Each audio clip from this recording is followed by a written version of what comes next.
heavy linen napkin felt rough against Vanessa's fingertips, the only grounding texture in a world that suddenly felt made of glass and judgment.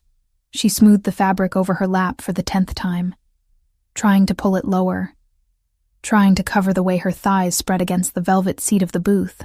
The burgundy dress she wore, a garment Jessica had practically forced onto her, felt like a second skin that was slowly tightening. It was a beautiful color, deep and rich like old wine, but the cut was unforgiving. It clung to the curve of her hips and the soft swell of her stomach, leaving nothing to the imagination. Vanessa took a sip of water, her hand trembling slightly. She checked the antique clock on the wall of Le Magnifique. 20 minutes past 8. He was late.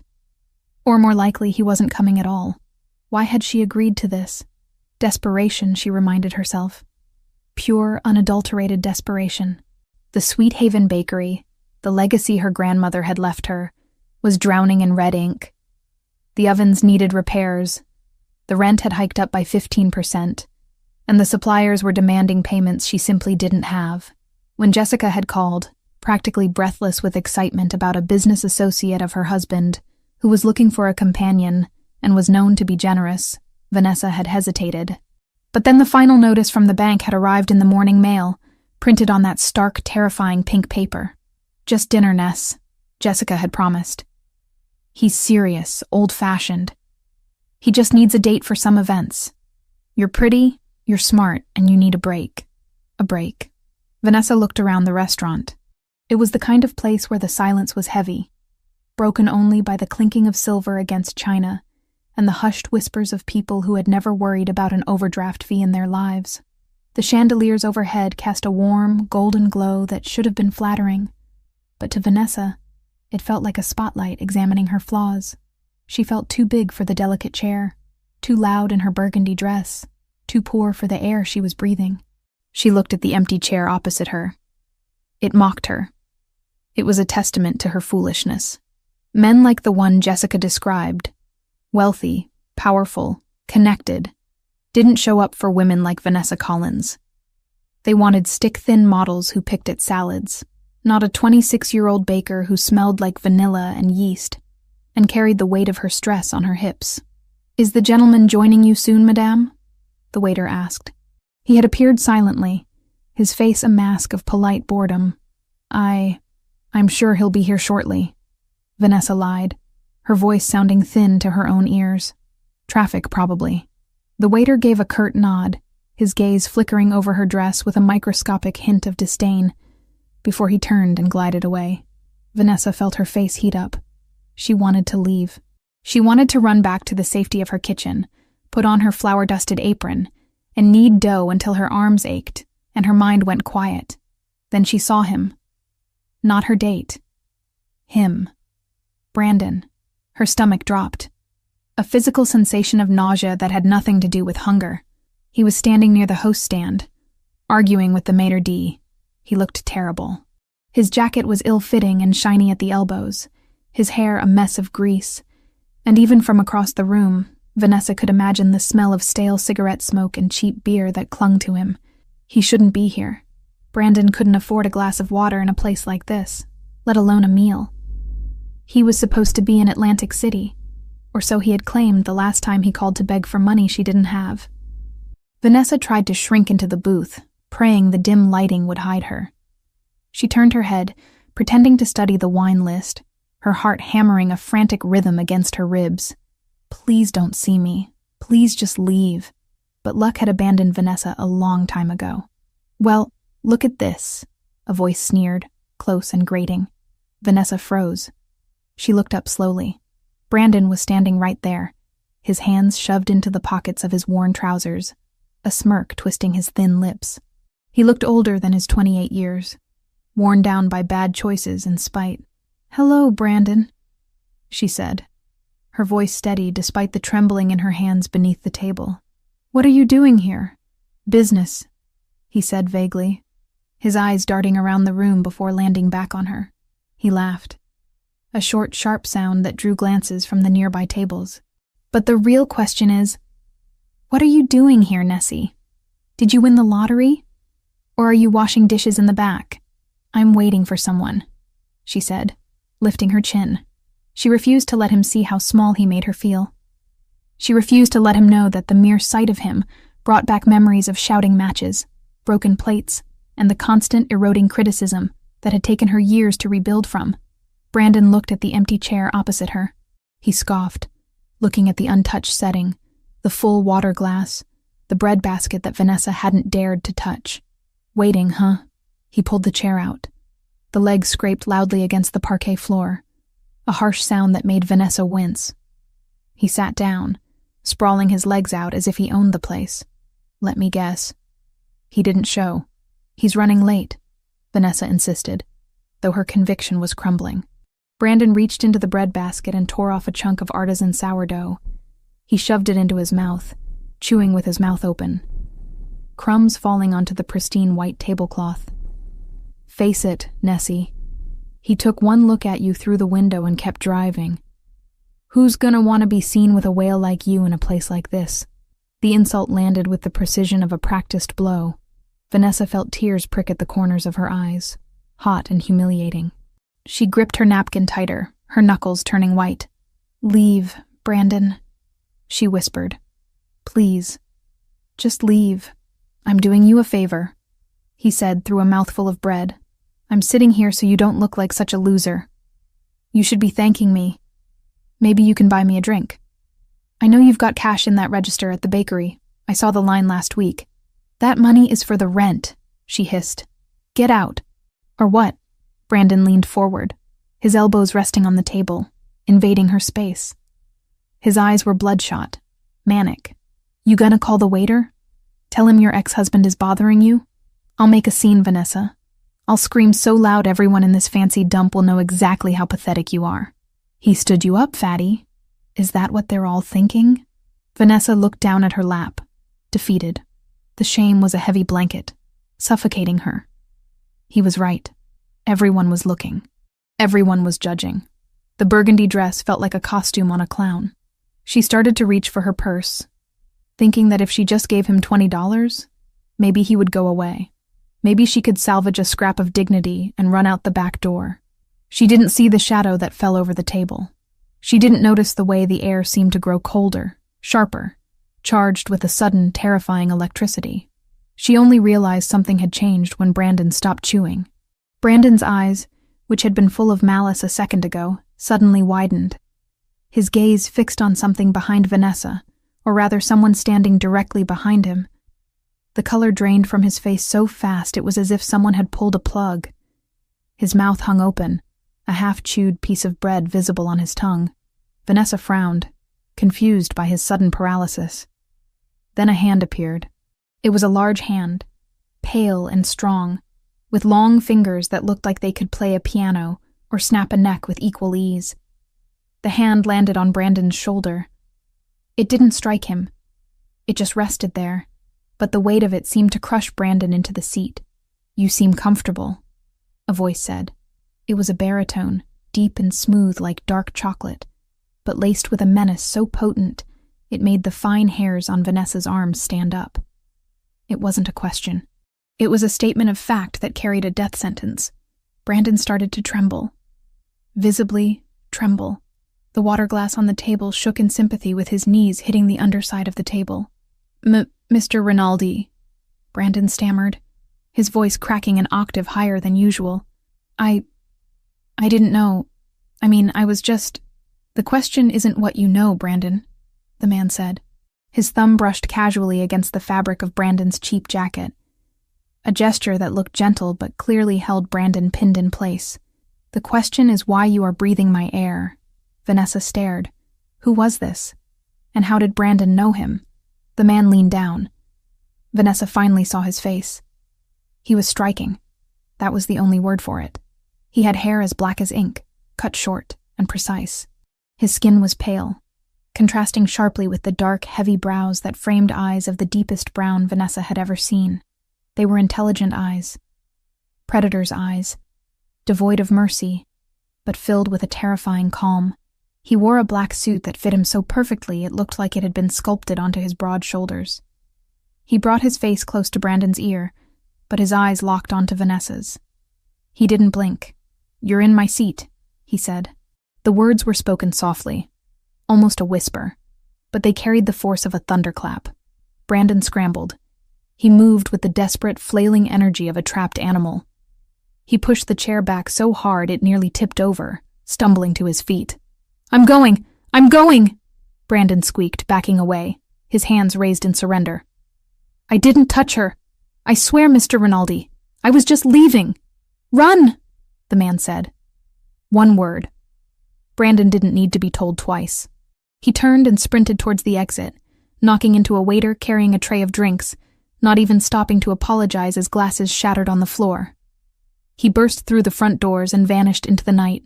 Silence descended on the table. Vanessa sat frozen, her heart racing so fast she thought she might pass out. She looked at the man standing there. The staff of the restaurant, who had previously been so haughty, were now averting their eyes, busying themselves with tasks, terrified of intervening. The man straightened his jacket, brushed an invisible speck of dust from his sleeve, and then calmly pulled out the chair Brandon had vacated.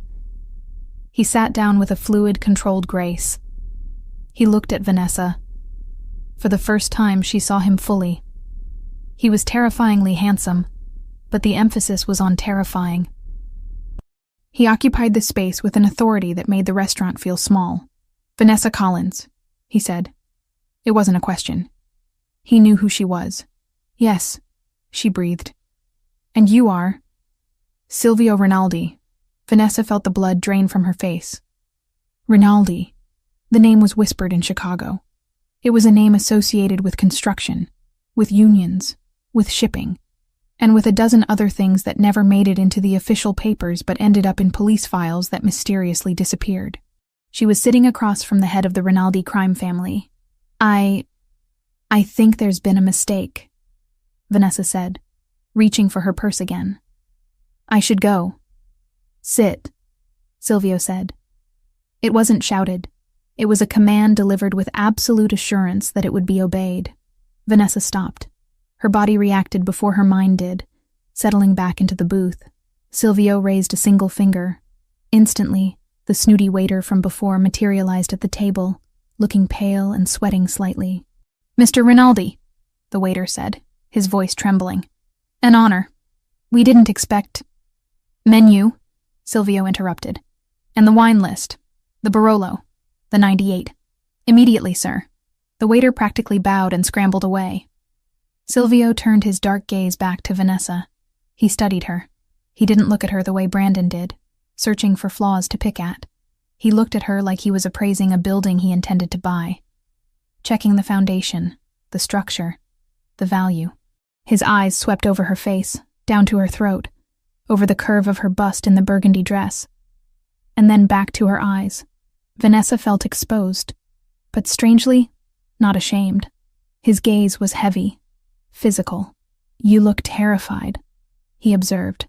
"You just threatened a man out of the building," Vanessa pointed out, surprised by her own boldness. "And everyone in here looks like they're afraid to breathe too loud near you. Brandon owed me money. Gambling debts. He is a leech," Silvio said dismissively, as if Brandon were an insect he had removed from a picnic. But he was right about one thing. Vanessa stiffened, bracing herself. Here it comes. The weight comment, the insult.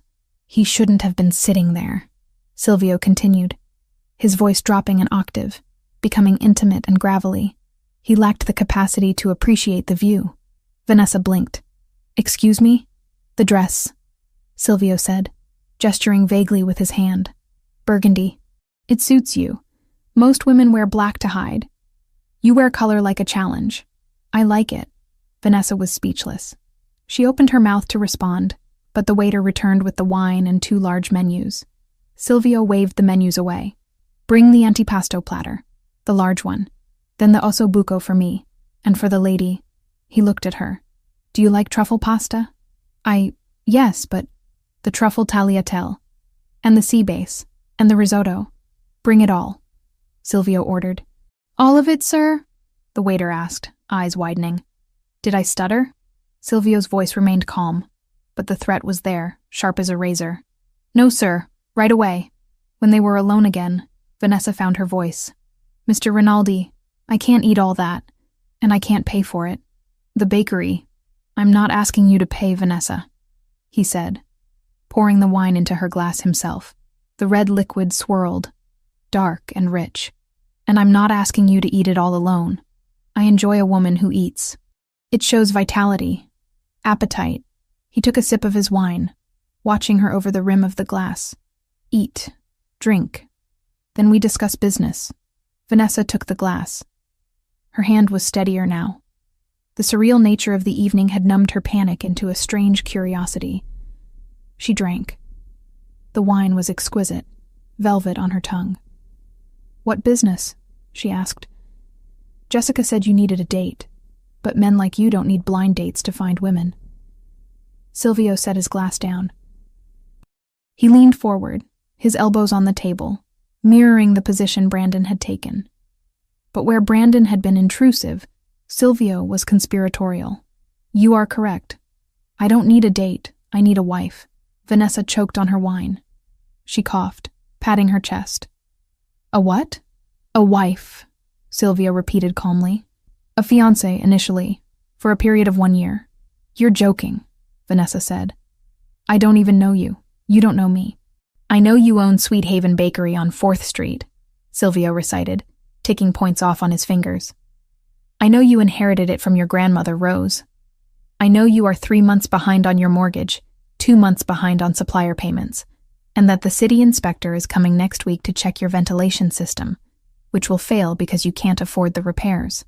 You need $80,000 to clear the immediate debt, and another $40,000 to stabilize the business. Vanessa stared at him, horror dawning. How do you know that? Did you investigate me?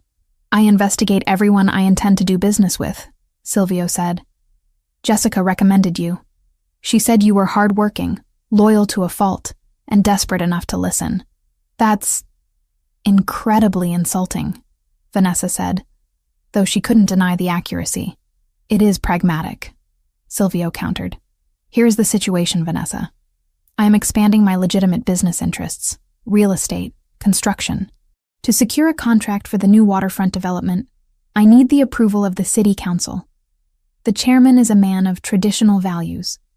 He trusts family men. He does not trust bachelors with rumors of criminal ties. So you want to rent a family, Vanessa summarized, her brow furrowing. I want to project stability, Silvio corrected. I need a woman who looks like she belongs in a home, not a nightclub. Someone who works with her hands. A baker. It's wholesome. It's perfect. And in exchange? In exchange, I write a check tomorrow morning for the full amount of your debts. All of them. The mortgage, the suppliers, the repairs. I will also provide a monthly stipend for your personal expenses. You will live in my house, for appearance's sake. But you will have your own wing. You will accompany me to events. You will smile. You will wear the ring. He reached into his jacket pocket and pulled out a velvet box. He placed it on the table and slid it across the white tablecloth. Vanessa looked at the box. It sat there like a bomb. And after the year is up? She asked. We divorce amicably. You keep the bakery, free and clear. You keep the stipend money you saved. We go our separate ways. And if I say no? Silvio leaned back. Then you finish your wine, I pay for dinner, and you go home. Next week, the inspector shuts down your bakery. The bank forecloses the month after. You lose your grandmother's legacy. He didn't say it with malice. He was just stating facts. It was a cold equation, and Silvio Rinaldi was a mathematician of power. The waiter arrived with the appetizers. Plates of cured meats, cheeses, olives, and warm focaccia filled the table. The smell was intoxicating. Vanessa's stomach roared, betraying her. She looked at the food. Then she looked at the velvet box. Then she looked at Silvio. He wasn't looking at the box. He was watching her face, his dark eyes reading every micro-expression. Why me? She asked softly. Really? There are thousands of women who would jump at this. Because when that piece of filth insulted you, Silvio said, his voice dropping to that dangerous, quiet register again. You didn't cry. You got angry. You told him to leave. You have a spine, Vanessa. I need a woman who can stand next to me and not crumble when the world gets loud and... Me, he paused, his gaze drifting over her shoulders, down to her arms. And I meant what I said about the dress. I have no interest in women who look like they might break if I hold them too tight. The air between them crackled. Vanessa felt a flush that had nothing to do with embarrassment, and everything to do with the raw masculine approval radiating from him. It was confusing. It was dangerous. But the alternative was losing Sweet Haven. The bakery was the only thing she had left of her grandmother. The only place she felt she belonged. Without it, she was just Vanessa, the divorced girl with the debt and the bad luck. She reached out and took the velvet box. The hinges snapped open. Inside, a diamond the size of a refined sugar cube glittered under the chandelier light. It was absurd. It was beautiful. "It's a business deal," Vanessa stated, needing to hear it aloud. "Strictly business. A contract," Silvio agreed. "I protect your bakery. You protect my image." Vanessa took a deep breath. She thought of the pink notice on her kitchen counter. She thought of Brandon's laughing face. She thought of the empty bakery she might never unlock again if she walked away. She picked up the ring. It was heavy. She slid it onto her finger. It fit perfectly. "You really ordered the risotto and the pasta?" she asked, her voice trembling slightly. Silvio's lips quirked. It wasn't quite a smile, but the corner of his mouth lifted. "And the sea base. We have a lot of planning to do, Tesoro. My treasure. You'll need the energy." "Don't call me that," she said, picking up a fork. "If this is business, use my name. Vanessa," he corrected, dipping a piece of focaccia into olive oil. "Eat. The food here is the only thing worth the prices." Vanessa took a bite of the cheese. It was sharp and creamy. She looked at the man across from her, the monster who had just terrified her ex-husband into fleeing the state, the savior who was buying her life for a year. She took another bite. For the first time in months, the crushing weight on her chest felt a little lighter. She was sitting in the devil's chair, eating his food, wearing his ring. "So," she said, cutting into a slice of prosciutto, "tell me about this city council chairman we need to fool." Silvio's eyes glinted with something that looked suspiciously like respect. He raised his glass. "His name is Patterson, and he is going to love you." Vanessa clinked her glass against his. The sound rang out clear and sharp, signaling the end of her old life and the beginning of something far more perilous. She didn't know yet that the danger wouldn't come from the man sitting across from her, but from the world he inhabited. For now, she just ate. And Silvio Rinaldi watched her with the patience of a wolf that had finally found its mate, even if neither of them admitted it yet. The waiter returned with the main courses, eyes widening as he found space for the steaming plates of risotto and the rich, dark osso buco. Vanessa felt self-conscious for a fleeting second as the plates piled up, but Silvio caught her eye. He didn't speak, but his gaze was an anchor. "You are in my seat," his eyes seemed to say, "and in my seat, you do as you please." She picked up her fork and dug into the risotto. It was creamy, rich with truffle oil. She moaned softly at the taste, closing her eyes for a second. When she opened them, Silvio was staring at her mouth, his pupils blown wide. He took a slow sip of his wine, never breaking contact. "Good?" he asked. "Incredible," she admitted. "Good," he said, his voice rough. "I intend to make sure you are satisfied, Vanessa. In all aspects of our agreement."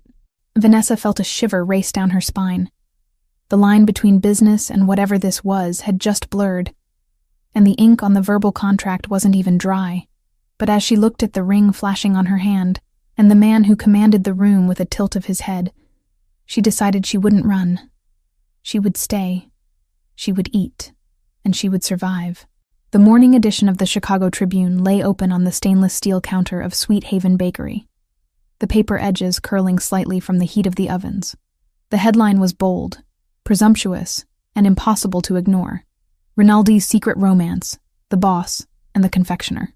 Beneath the text sat a grainy but undeniable photograph taken the previous night. It showed Silvio Rinaldi guiding Vanessa out of Le Magnifique, his hand placed possessively on the small of her back. The camera had caught her profile, the curve of her jaw, and the glint of the massive diamond on her finger, but it was the way Silvio loomed over her, protective, substantial, and terrifying, that dominated the frame. Vanessa stared at the image, her hands buried deep in a mound of sourdough. The rhythmic motion of kneading was usually her meditation, the only way to quiet the anxious hum in her mind. But today, even the familiar texture of the dough couldn't ground her. She looked at the ring on her left hand. It was coated in a fine layer of white flour, dulling its brilliance, but the weight of it remained constant. It felt heavier than the cast-iron skillets she hauled from the back room. "You look like you're trying to strangle that dough, Ness," a voice called out from the front. Vanessa looked up. Sarah, her assistant, and the only employee she hadn't had to let go during the financial drought, was leaning against the doorframe, eyeing the newspaper. "It's just strange," Vanessa admitted, pushing a stray lock of hair back with her forearm to avoid getting flour on her face. "Seeing myself there, next to him, it looks like a movie poster for something bad. It looks like you won the lottery," Sarah corrected, walking over to tap the picture of the diamond. "Do you know what people are saying? They're saying he's finally settling down, that he bought out your debt because he's smitten. If they only knew. If they only knew he's doing it to impress a city council chairman," Vanessa muttered, punching the dough down one last time. "It's a costume, Sarah. The ring, the dress, the dinner. It's all just high-stakes theater." "Well, the theater just paid our electricity bill," Sarah reminded her gently. "The lights are on, the ovens are hot, and we have 3 wedding cake orders since 8 a.m. People are curious. They want to buy bread from the woman who tamed the wolf." Vanessa sighed, wiping her hands on a towel. Sarah was right. The influx of cash Silvio had transferred that morning, an amount so large it made Vanessa dizzy to look at the banking app, had solved every immediate problem. The red ink was gone. The threat of eviction had evaporated. But in its place was a new kind of pressure. She was no longer just a baker. She was public property, and she was the declared property of a man who made police officers nervous. Across town, in a dilapidated apartment complex that smelled of mildew and stale grease, the newspaper had a very different effect. Brandon sat on the edge of a mattress that had seen better days, his hands shaking as he held the page up to the light of a flickering bulb. He read the headline again. Then he looked at the picture. He looked at the diamond on Vanessa's finger. "No way," he whispered, a hysterical giggle bubbling up in his throat. No freaking way. He had run from the restaurant the night before, terrified out of his mind. Rinaldi's reputation was not a myth. People who crossed the family didn't just get beaten up. They disappeared into the foundations of new high-rises. Brandon had spent the night shivering in a 24-hour laundromat, expecting a black car to pull up and finish him off. But now he saw this. She's marrying him? Brandon stood up, pacing the small room. He kicked a pile of empty takeout containers out of his way. "Vanessa? My Vanessa? The girl who cries over stray cats? She's playing house with the Rinaldi boss?" His phone buzzed on the floor. He didn't need to look to know who it was. The Albanians. He owed them $12,000, and the interest was compounding by the hour. They had given him until Friday. It was Thursday. Brandon looked back at the paper.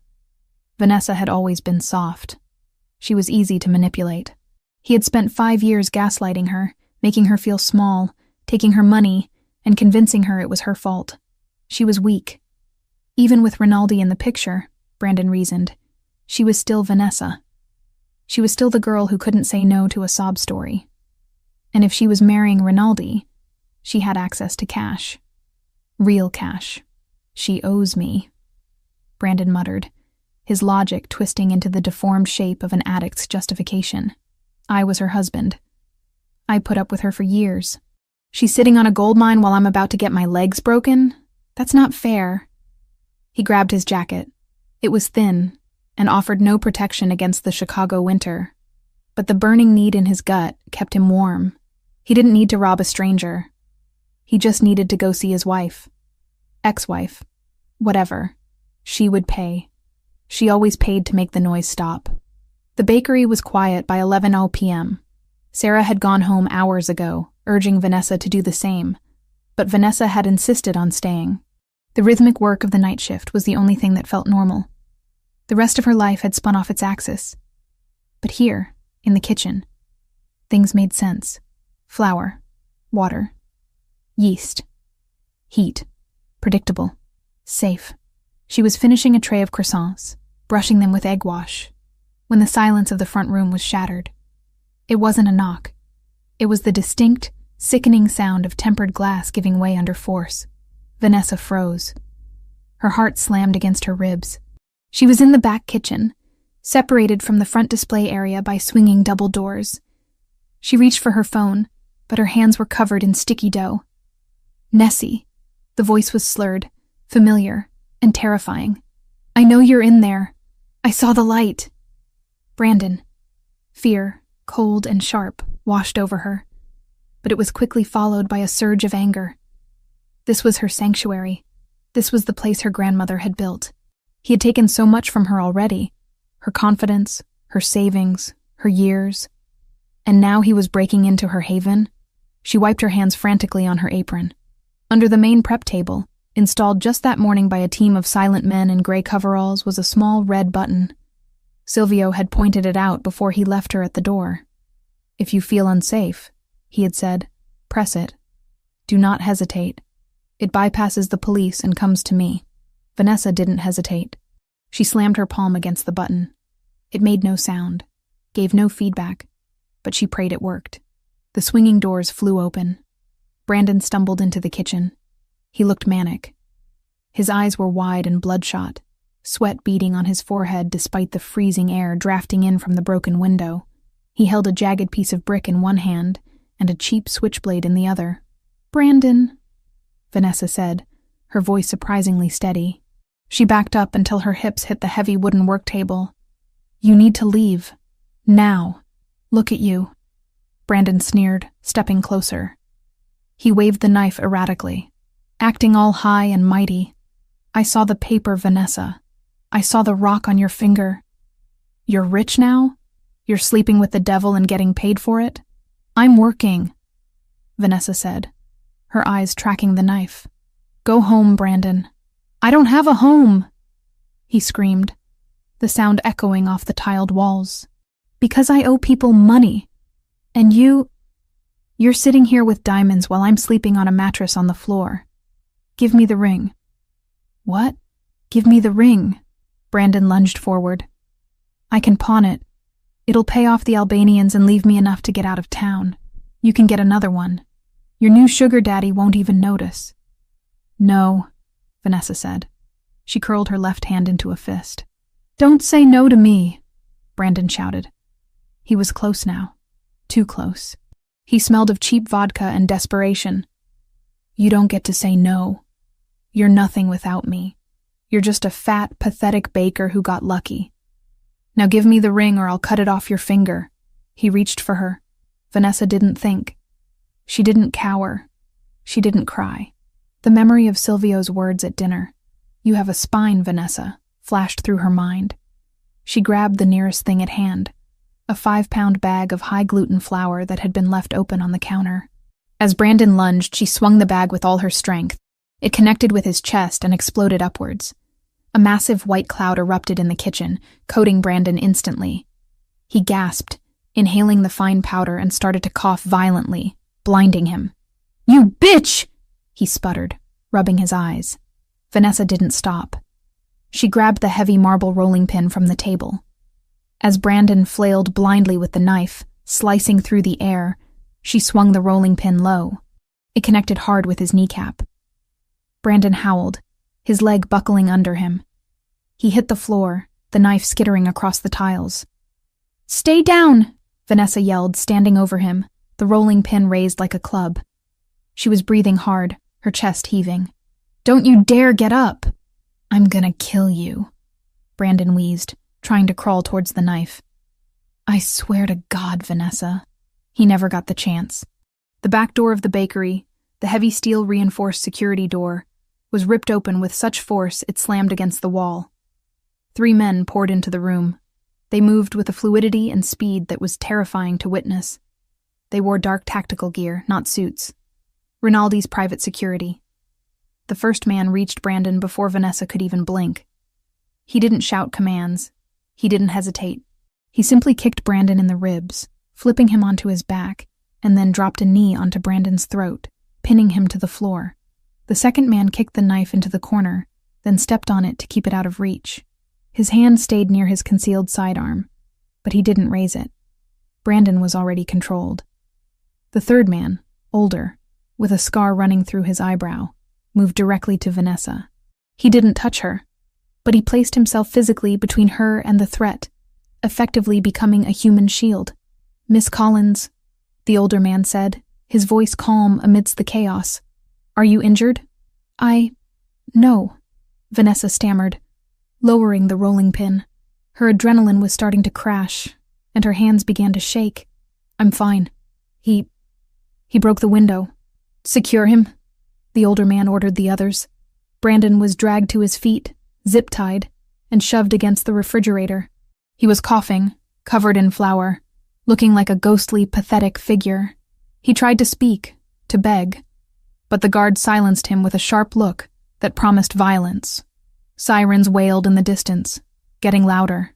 "Police," the older man noted, checking his watch. "Right on schedule.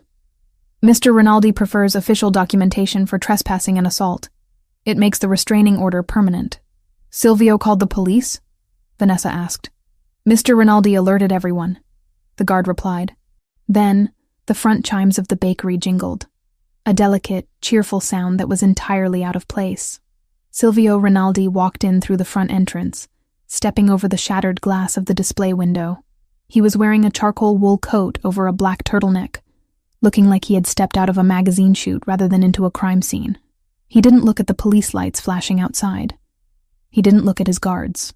He didn't even look at Brandon, who whimpered at the sight of him. Silvio walked straight into the kitchen, his eyes locking onto Vanessa.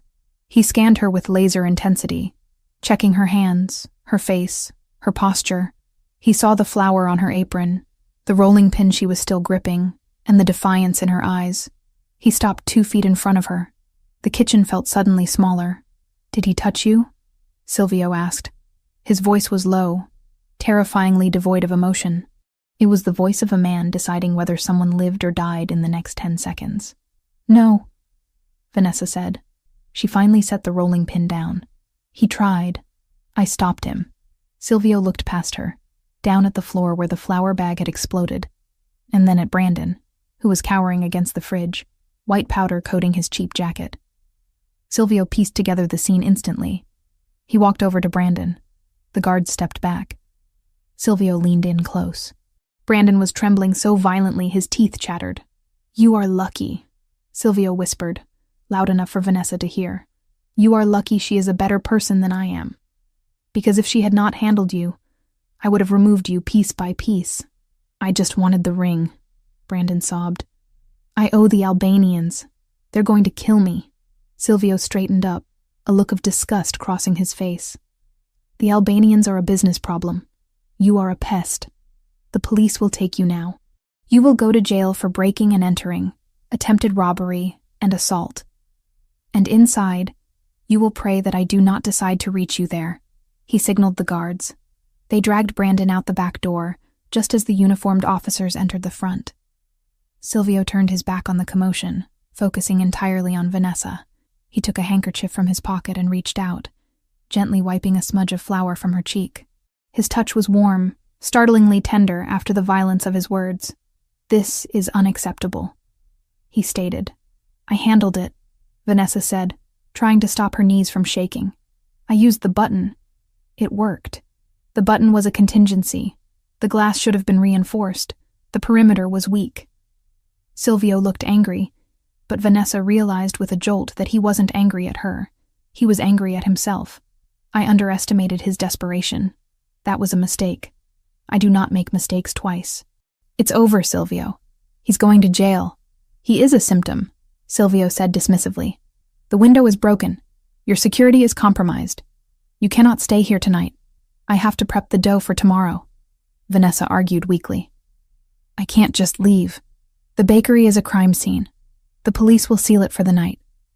My team will board up the window and have a contractor here at 6:00 a.m. to replace the glass with bulletproof laminate." He grabbed her hand, the one with the ring, and squeezed it gently. "You are coming with me." "With you?" To your house? To my home, where I have walls that do not break, and men who do not let ex-husbands walk through the front door. His tone brooked no argument. Pack a bag, Vanessa. Just the essentials. You are not sleeping here again. Vanessa looked around her kitchen. The flour on the floor, the broken glass, the remnants of violence violating her safe space. She realized he was right. She couldn't stay here. The illusion of safety she had built around her solitary life had been shattered along with the window. Okay, she whispered. Okay. 10 minutes later, she was sitting in the passenger seat of Silvio's car, a sleek black sedan that smelled of leather and sandalwood. Her overnight bag was in the back. The city lights blurred past as they sped toward the skyline. The car was quiet, insulated from the noise of Chicago. The engine purred with a low, powerful vibration that traveled through the soles of her feet. Vanessa looked at her hands.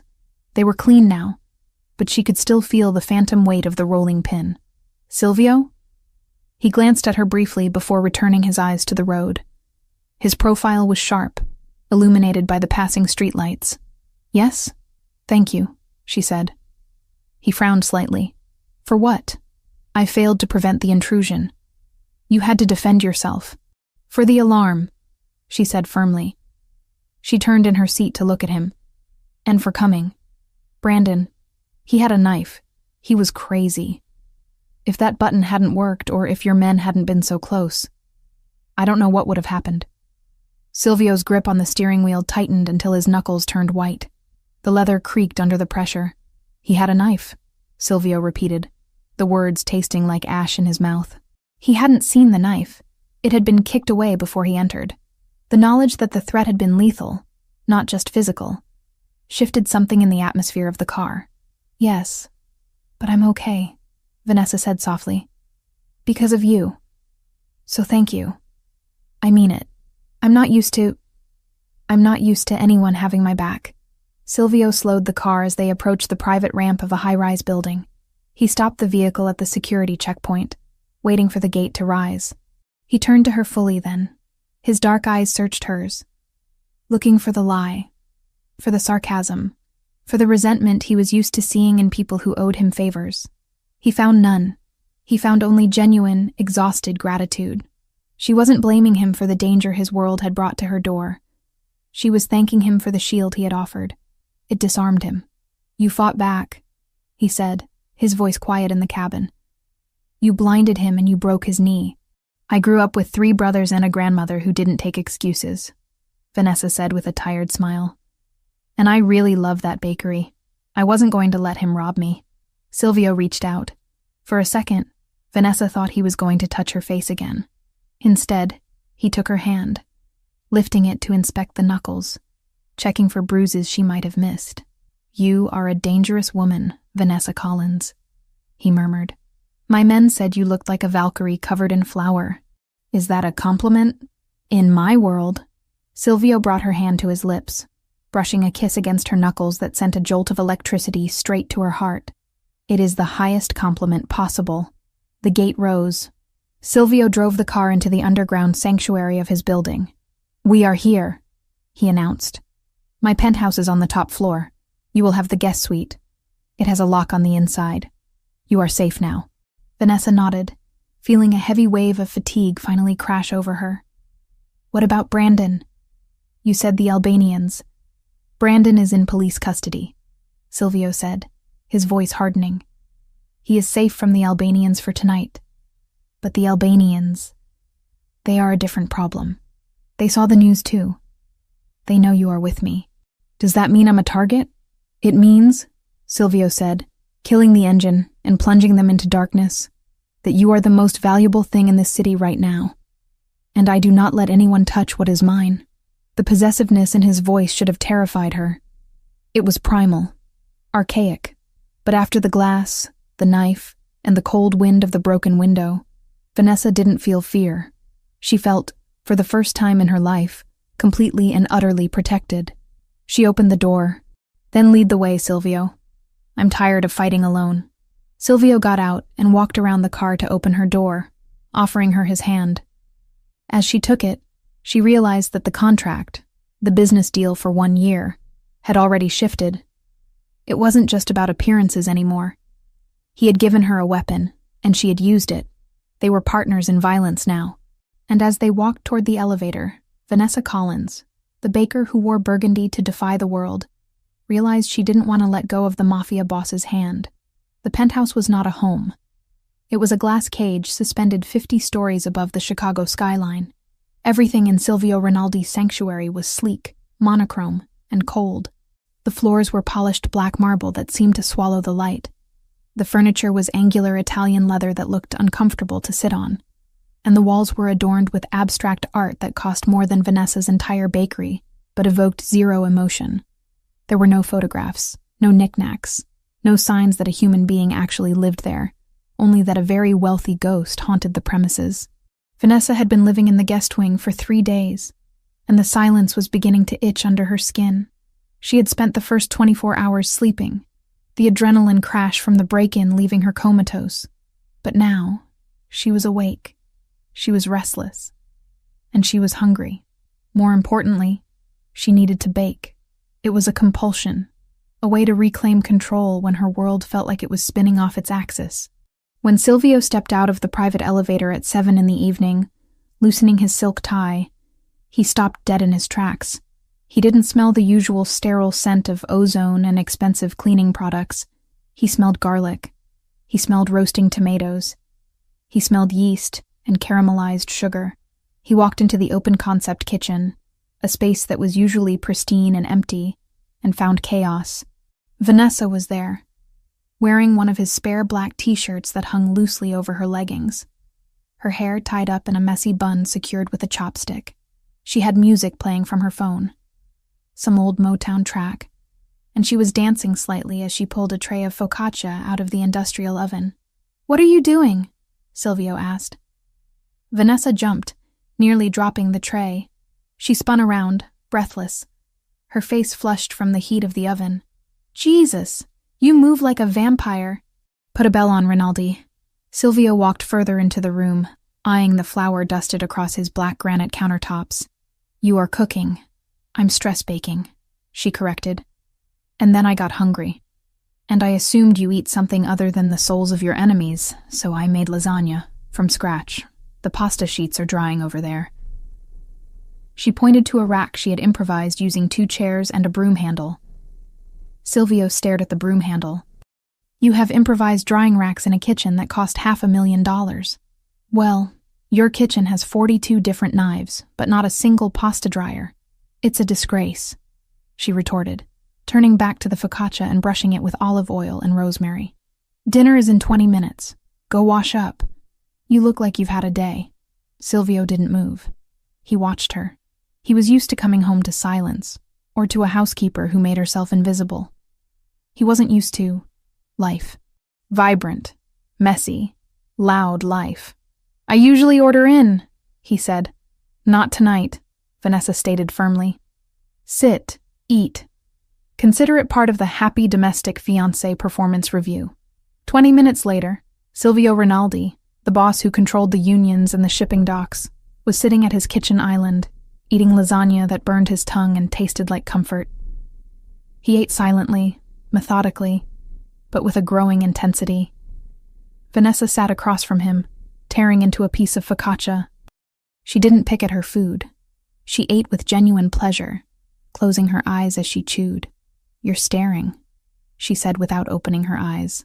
"I have never seen a woman eat with such lack of inhibition," Silvio admitted.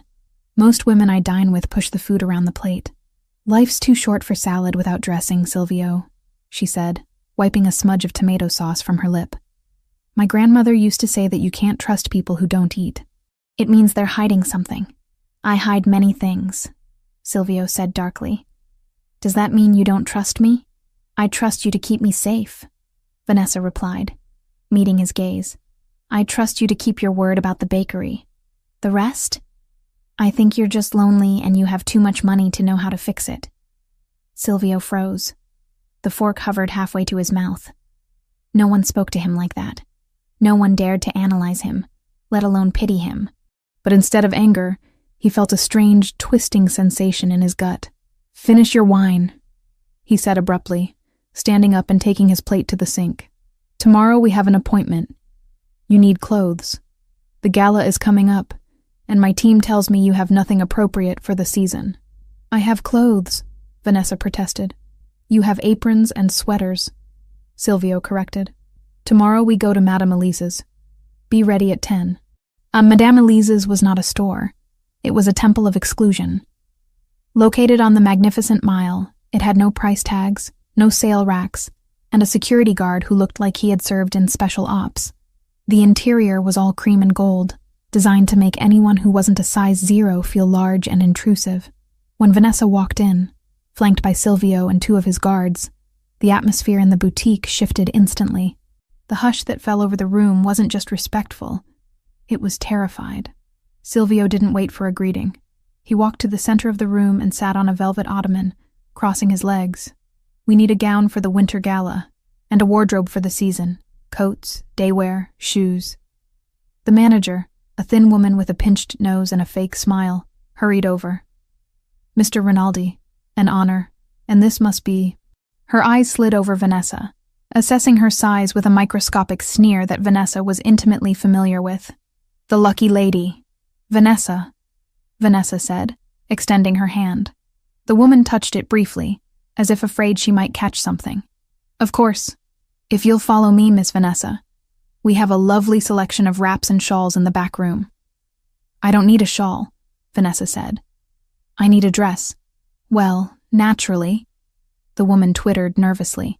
"But given your figure, we find that looser cuts, perhaps something in a nice matte black with a heavy drape, are most flattering." To minimize the silhouette, Vanessa felt the familiar sting of shame. It was the same everywhere. Hide, cover up, minimize. She looked at the racks of tiny, delicate gowns and felt like a bull in a china shop.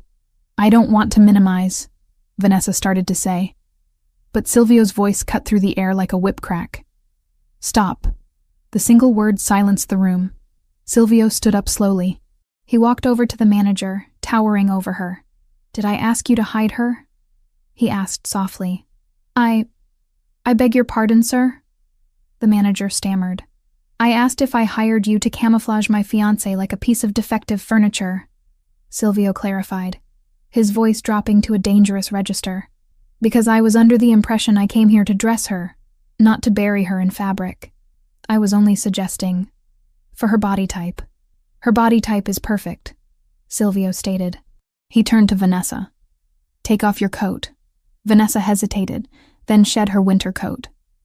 She was wearing a simple wrap dress that clung to her curves. She felt exposed under the bright lights. But Silvio's gaze wasn't critical. It was possessive. "Look at her," Silvio commanded the manager. "She has a waist. She has hips. She is a woman, not a coat hanger. If you bring me a shapeless sack, I will buy this building and turn it into a parking lot. Do you understand?" "Yes, Mr. Rinaldi. Perfectly." The woman was pale. "Bring me color," Silvio ordered. "Jewel tones, silk, velvet, something that screams." For the next 2 hours, the boutique became a flurry of activity. Assistants ran back and forth with armfuls of fabric. Vanessa tried on emerald greens, sapphire blues, and deep rubies, but it was the purple dress that stopped the room. It was a deep, royal purple, the color of bruised plums and royalty. It was silk satin, cut on the bias so it flowed over her body like liquid water. It had a plunging neckline and a slit that went up to her thigh, exposing her leg. It was tight, unapologetically tight, hugging her bust, her stomach, her hips.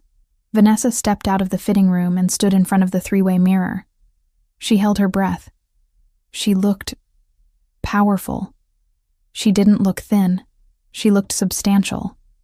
She looked like a queen. She turned to Silvio. He wasn't looking at the dress. He was looking at her face, then slowly, agonizingly slowly, dragging his gaze down her body. His pupils were blown wide, swallowing the brown of his irises. "Turn around," he whispered. Vanessa turned. The back of the dress dipped low, exposing her spine. "That one," Silvio said hoarsely. "It's a bit much," the manager tried to say, recovering some of her snobbery. Perhaps a bolero jacket to cover the arms? Silvio didn't even look at the woman. Burn the bolero. She wears the dress as it is. We don't hide works of art in the basement. He stood up and walked over to Vanessa. He stood behind her, his dark suit contrasting with the vibrant purple. He met her eyes in the mirror. "You are breathtaking," he said, his voice rough. "Do not let anyone ever tell you to cover this up." Vanessa felt tears prick her eyes, not from sadness, but from a sudden, overwhelming sense of being seen. For years, Brandon had told her she was too much, too loud, too big, too emotional. Silvio looked at her too much and demanded more. "Okay," she whispered. "We'll take the dress. We will take everything," Silvio corrected. "And the manager is fired. I don't like her attitude." As they left the store, leaving a weeping manager and a beaming assistant who had just been promoted, Vanessa slipped her hand into Silvio's. He squeezed it instantly, his grip firm and grounding. The bubble of domestic safety and luxury burst 2 days later. It was a Tuesday afternoon. Vanessa was in the penthouse library, trying to organize the bakery's accounts on her laptop, when her phone rang. It was Sarah. "Ness?" Sarah's voice was high, pitched with panic. "Ness, you need to come, or send someone. It's bad." Vanessa's blood ran cold. "What happened? Is everyone okay?" "We're okay. The staff is okay. But it's the warehouse, the supply depot on 5th. Ness, it's gone." "Gone? What do you mean gone?" "Fire," Sarah sobbed. "Someone firebombed the delivery truck while it was parked in the bay. The fire spread to the flour storage. The sprinklers went off, but the water damage destroyed what the fire didn't. We lost everything. The wedding orders, the special imports, the new packaging. It's all ruined." Vanessa didn't scream. She didn't cry. She went numb. That warehouse held $50,000 worth of inventory. It was the backbone of her business. She hung up the phone and walked out to the living room where Silvio was having a meeting with his underboss, a man named Marco. "They burned the warehouse," she said. Her voice was flat, devoid of inflection. Silvio stopped mid-sentence. He looked up, seeing her face. He stood up immediately, waving Marco away. Marco gathered his files and vanished. "Who?" Silvio asked, crossing the room to her. Sarah said it was a firebomb. "The truck. The flour. It's the Albanians, isn't it?" She looked up at him. "They couldn't get to me, so they went after the business." Silvio's jaw tightened. A muscle feathered in his cheek. He looked ready to destroy something. "Vanessa, was Jerry inside?" she asked suddenly. Silvio blinked, confused. "Who?" "Jerry, the driver. He usually naps in the cab between shifts on Tuesdays." "Was he inside the truck?" Silvio pulled out his phone, dialed a number, and spoke rapid-fire Italian. He listened, his eyes never leaving Vanessa's face. He hung up. "The truck was empty," Silvio said. "No casualties. The staff got out. It was purely property damage." Vanessa let out a breath she had been holding, her shoulders sagging. She covered her face with her hands. "Thank God. Thank God." Silvio watched her, stunned. "You just lost your inventory. Your livelihood is compromised. And you are asking about the driver. Inventory is just flour and sugar, Silvio," she said, dropping her hands. "I can buy more flour. I can't replace Jerry. He has 3 kids. I will kill them," Silvio said. The words were simple, factual. "I will burn their operations to the ground." "No," Vanessa said. She stepped closer to him. "You won't just kill them. You'll handle it. But right now, I need to know. Does your insurance cover arson?" "My insurance covers everything," Silvio said intensely. "I own the insurance company. Vanessa, I will write a check today. You will not lose a single dollar. I will triple the inventory. I will buy you a fleet of trucks."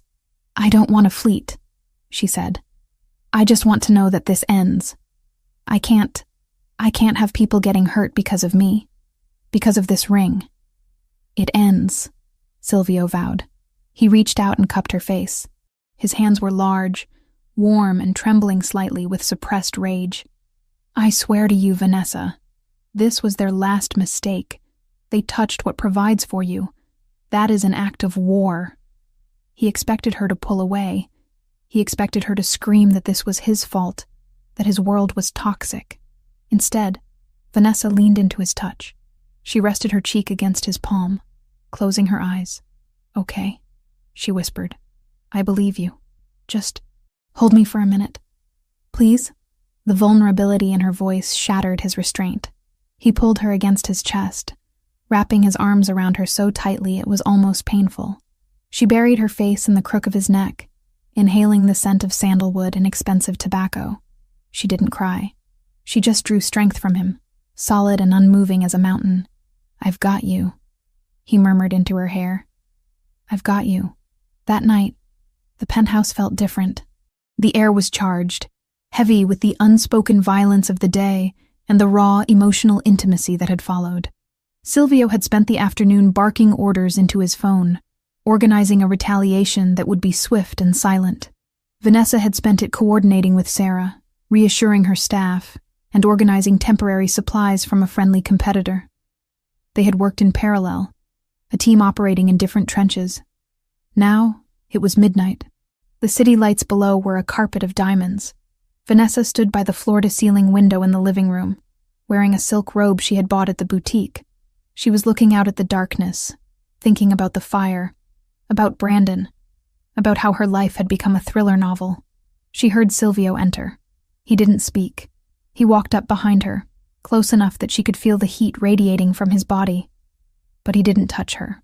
"You should sleep," he said softly. "I can't," she admitted. "My mind is racing. Every time I close my eyes, I see smoke." "I will make it stop," Silvio said. "The Albanians will be gone by morning." "It's not that." Vanessa turned around. The robe slipped slightly, revealing the curve of her shoulder. "It's just, I realize today that I'm not afraid of you. I should be.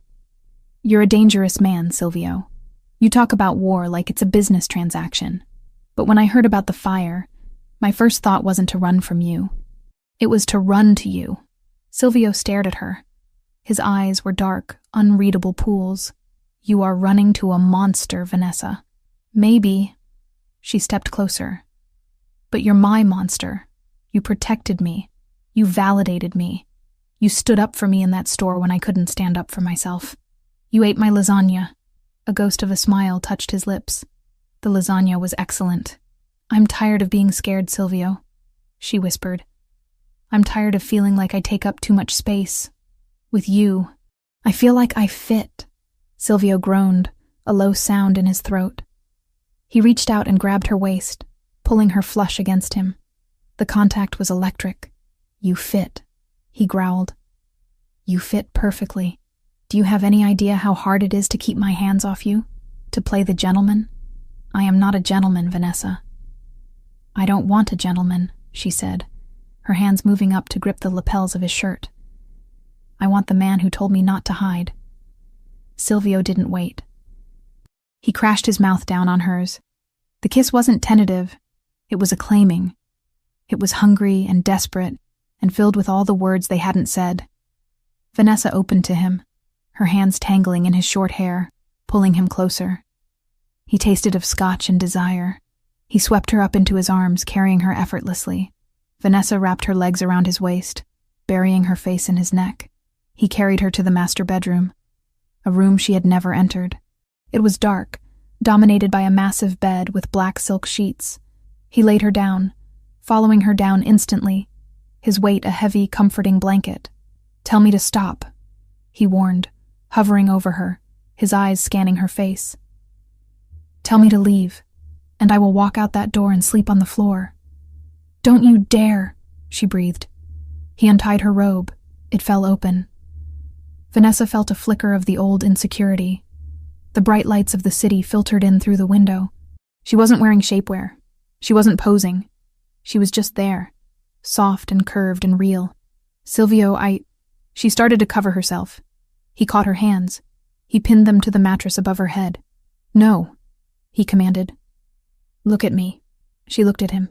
"You are magnificent," he said, his voice thick with reverence. "Every inch of you.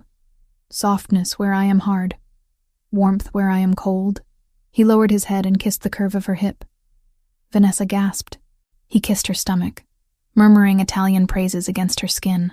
He didn't rush past the parts of her body she had learned to hate. He lingered on them. He worshipped them. Beautiful. He whispered against her skin. A queen. When he finally entered her, it was slow, intense, and earth-shattering. There was no pain, only a sense of absolute fullness. Vanessa cried out, arching against him, and Silvio caught her cry with his mouth.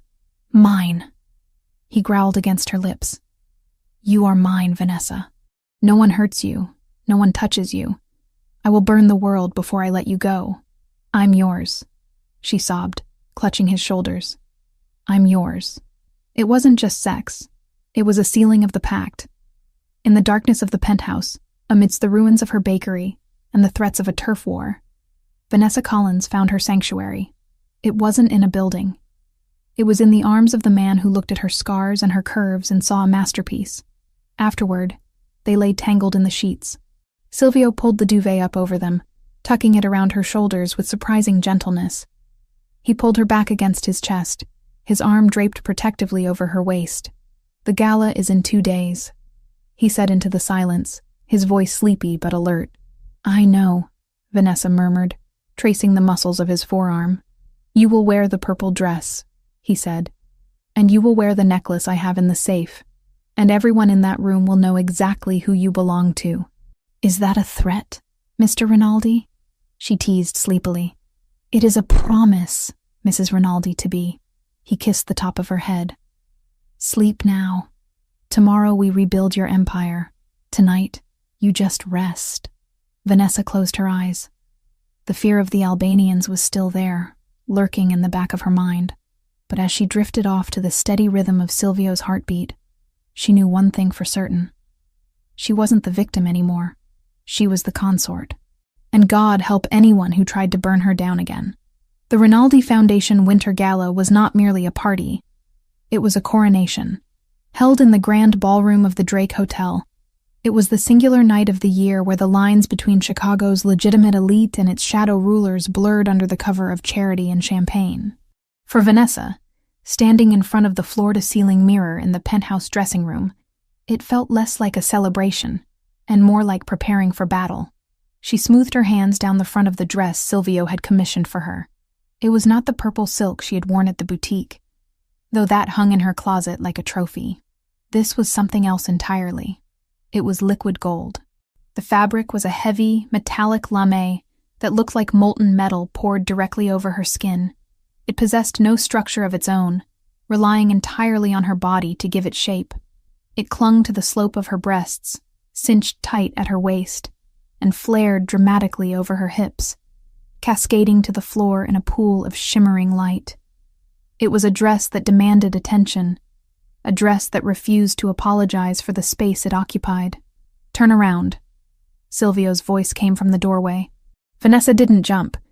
She had grown used to the way he moved, silent as a panther on the marble floors. She turned slowly, the gold fabric catching the light with every movement. Silvio stood in the frame, wearing a tuxedo that fit him with lethal precision. The stark black of the wool made his skin look paler, his eyes darker. He stopped a few feet away from her, his hands twitching at his sides as if he were restraining himself from reaching out. He didn't say a word. He just looked. He looked at her with a hunger that made her knees weak, a raw, possessive intensity that stripped away the air in the room. Is it too much? Vanessa asked, her voice breathless. I feel like a walking Oscar statue. You look like a deity, Silvio corrected, his voice rough. He stepped closer, entering her personal space. You look like something men would start wars over. Gold was the right choice. It is the only metal precious enough to touch you. He reached into his jacket pocket and pulled out a long, flat velvet case. Turn around again, hair up. Vanessa obeyed, sweeping her heavy brown curls off her neck. She felt the cold metal of a necklace against her skin, followed by the warmth of Silvio's fingers as he fastened the clasp. Look, he commanded. Vanessa looked in the mirror. Resting against her collarbone was a necklace of yellow diamonds, heavy and intricate. It was a piece of jewelry that cost more than her entire neighborhood block. "Silvio," she whispered, touching the stones. I can't wear this. It's too much responsibility." "It is not a gift," Silvio said, his eyes meeting hers in the reflection. He placed his hands on her bare shoulders, his thumbs tracing the line of her neck. "It is a collar. Tonight, everyone in that room needs to know exactly who you are. You are not just my fiancé. You are the Rinaldi matriarch. You wear the family vault around your neck, so that the wolves know you are protected." "The wolves," Vanessa repeated, the reality of the evening settling in. The fire at the warehouse had been extinguished, the mess cleaned up, but the threat of the Albanian faction still loomed like smoke in a dark room. "Do you think they'll be there tonight?" "The Albanians were not invited, but their eyes will be watching," Silvio said, his expression hardening. "Security is tighter than the White House. I have 50 men in the perimeter. You are safe, Vanessa. I promise you." He turned her around to face him, his grip on her shoulders firm. "But you stay by my side. You do not go to the restroom alone. You do not step out for air. If you need anything, you tell me." "Understood." "Understood." She nodded. He leaned down and kissed her, careful not to ruin her lipstick, but the press of his mouth was firm, a seal of ownership. "Then let us go. The city is waiting to meet its queen." The ballroom was a sea of black ties and designer gowns, a cacophony of polite laughter and clinking crystal. The air smelled of expensive lilies and old money. When Silvio and Vanessa appeared at the top of the grand staircase, the room didn't just go quiet. It halted. Vanessa felt the weight of 300 pairs of eyes landing on her. A month ago, she would have wanted to shrink, to fold herself into a corner and disappear. She would have tugged at her dress, worried about the roll of her stomach or the width of her arms. But tonight, she felt the heavy gold fabric hugging her like armor. She felt the weight of the diamonds at her throat. And most importantly, she felt Silvio's hand on the small of her back. A burning brand of support. They descended the stairs. Flashbulbs popped from the press pen near the entrance, blinding white explosions that captured the moment. "Smile," Silvio murmured in her ear. "They are terrified of us. Let them see we are untouchable." Vanessa smiled. It wasn't the polite, apologetic smile of the girl who served cookies. It was a sharp, confident curve of her lips that she had learned from him. As they reached the floor, the crowd parted. People who wouldn't have looked twice at Vanessa Collins, the baker, were now clamoring to shake the hand of Vanessa Collins, the future Mrs. Rinaldi. "Silvio, wonderful to see you." A portly man with a red face and a sash indicating he was a city official bustled over. This was Councilman Patterson, the target of their entire charade, and this must be the lady responsible for domesticating the tiger, Vanessa. Silvio introduced her, his voice smooth as silk. "My fiancé, the heart of my home." "A pleasure, Councilman," Vanessa said, extending her hand. "Silvio speaks highly of your work with the zoning committee." Patterson beamed, pumping her hand. "Charmed, truly charmed. I must say, Rinaldi, you've outdone yourself. A baker, salt of the earth. We need more traditional family values in this city, none of these flighty models you used to parade around. This is a woman of substance." "She is everything," Silvio agreed, his eyes not leaving Vanessa's face. The night blurred into a series of handshakes and shallow conversations. Vanessa played her part perfectly. She discussed the bakery, she laughed at bad jokes, she deflected questions about the wedding date with coy smiles. Throughout it all, Silvio remained a constant presence at her side. He was charming, attentive, the perfect doting fiancé, but Vanessa could feel the tension radiating off him. His eyes were constantly moving, scanning the perimeter, checking the exits, watching the waiters. "Vanessa!" The voice cut through the drone of the string quartet. Vanessa turned to see Jessica weaving through the crowd. Her friend looked pale in a silver-sheathed dress, her eyes wide and anxious. "Jess," Vanessa breathed, stepping away from a boring conversation about municipal bonds.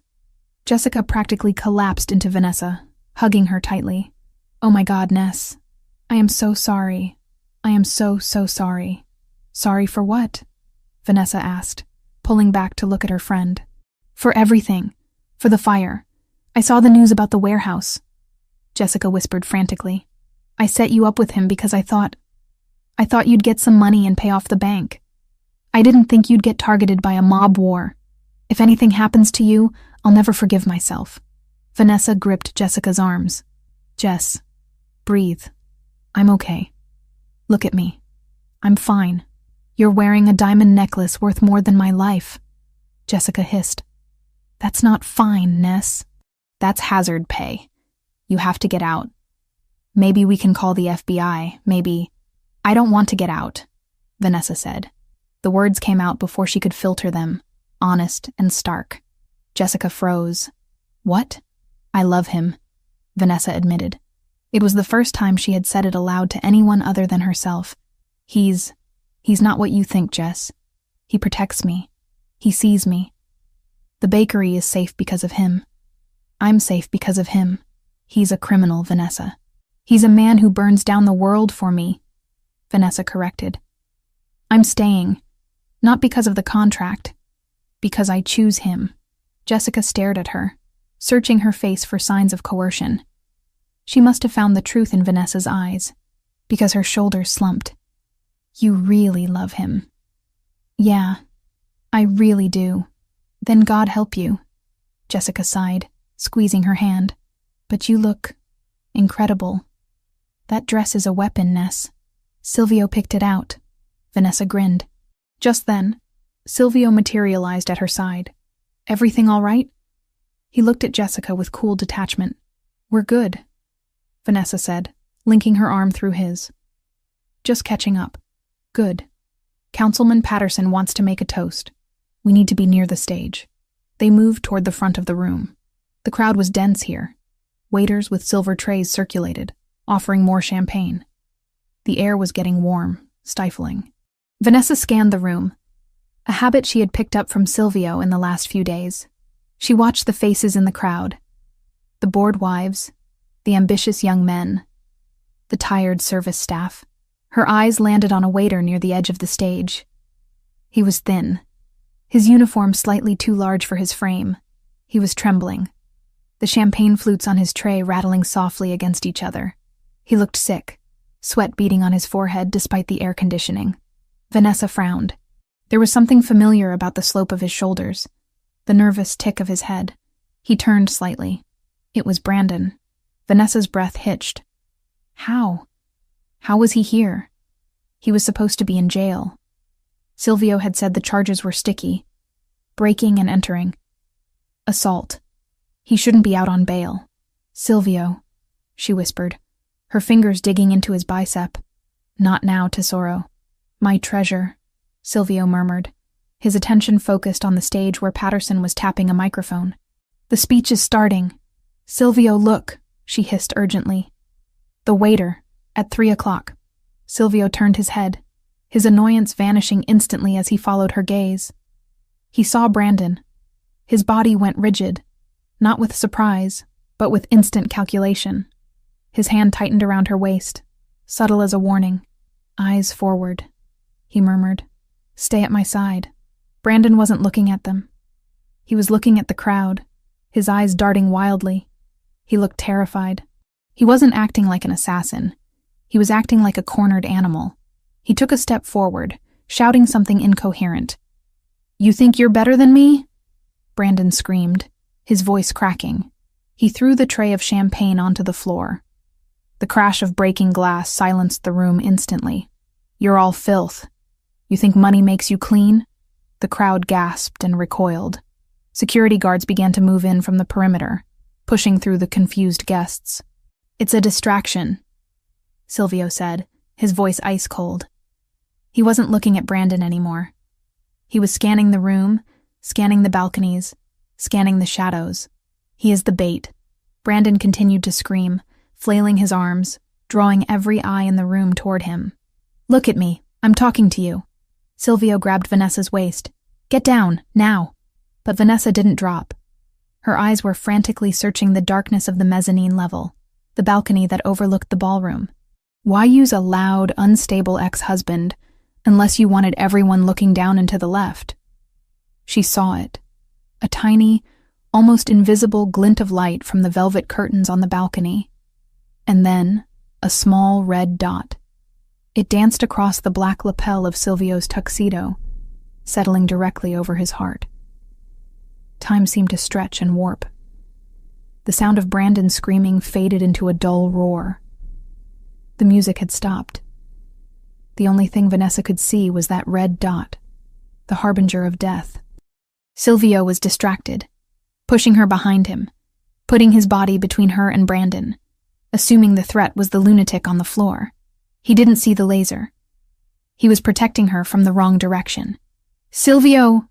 she screamed. She didn't think about the dress. She didn't think about the diamonds. She didn't think about fear. She threw herself at him. She wasn't a small woman. She hit him with the full force of her weight, driving her shoulder into his chest. Silvio, caught off guard and unbalanced, toppled backward. They hit the marble floor hard, Vanessa landing on top of him. Crack. The sound wasn't like a gunshot in a movie. It was a sharp, percussive snap that sounded like a whip breaking the sound barrier. Something tore through the air where Silvio's chest had been a millisecond before. The bullet slammed into the heavy oak chair behind them, shattering the wood into splinters. The ballroom erupted into chaos. Screams tore through the air. People dropped to the floor, covering their heads. "Stay down!" Silvio roared. He flipped them over instantly, pinning Vanessa to the floor with his body. He covered her completely, shielding her head with his hand, his other hand reaching into his jacket for the gun he wasn't supposed to have but always carried. "Did they hit you?" he demanded, his face inches from hers. His eyes were wild, black holes of terror. "Vanessa, did they hit you?" "No," she gasped. The wind knocked out of her. "The balcony! It came from the balcony!" More shots rang out, but these were different. Rapid, controlled bursts. Rinaldi's security team was returning fire. Silvio didn't look up. He kept her pinned, his body a human barricade. He was murmuring a stream of curses in Italian, a prayer of violence. "Clear! The balcony is clear!" A voice shouted over the comms earpiece Silvio was wearing. "Secure the exits! No one leaves!" Silvio barked back. Slowly, the chaos subsided into the whimpering of terrified guests and the shouting of security teams. Silvio sat up, but he kept a hand on Vanessa's chest, keeping her down. He scanned her frantically. "Are you hurt?" "Tell me." "I'm okay," Vanessa said, trying to sit up. My arm stings." Silvio looked at her arm. The gold dress was ripped near the elbow. Blood was welling up, bright red against the metallic fabric, dripping onto the white marble floor. "You're shot," Silvio choked out, his face draining of all color. Vanessa looked at the wound. She saw a shard of crystal embedded in her skin. No, it's glass. From Brandon's tray. I landed on the glass. She reached to pull it out, but Silvio caught her hand. "Don't touch it. Do not touch it." He looked at the blood. Her blood. On the floor of his event. The transformation in him was terrifying. The concern vanished, replaced by a cold, demonic rage that made the temperature in the room seem to drop 10 degrees. He stood up, pulling Vanessa with him, but keeping her tucked into his side so tightly it hurt. He looked across the room. Brandon was on the ground, zip-tied again, pinned by 2 guards. He was sobbing, shouting that he didn't know about the gun, that they forced him, that he just wanted his debt cleared. Silvio didn't even look at him. He looked up at the balcony where his men were dragging a body away. The sniper. "Marco," Silvio said. His voice wasn't loud, but it carried. Marco appeared, looking grim.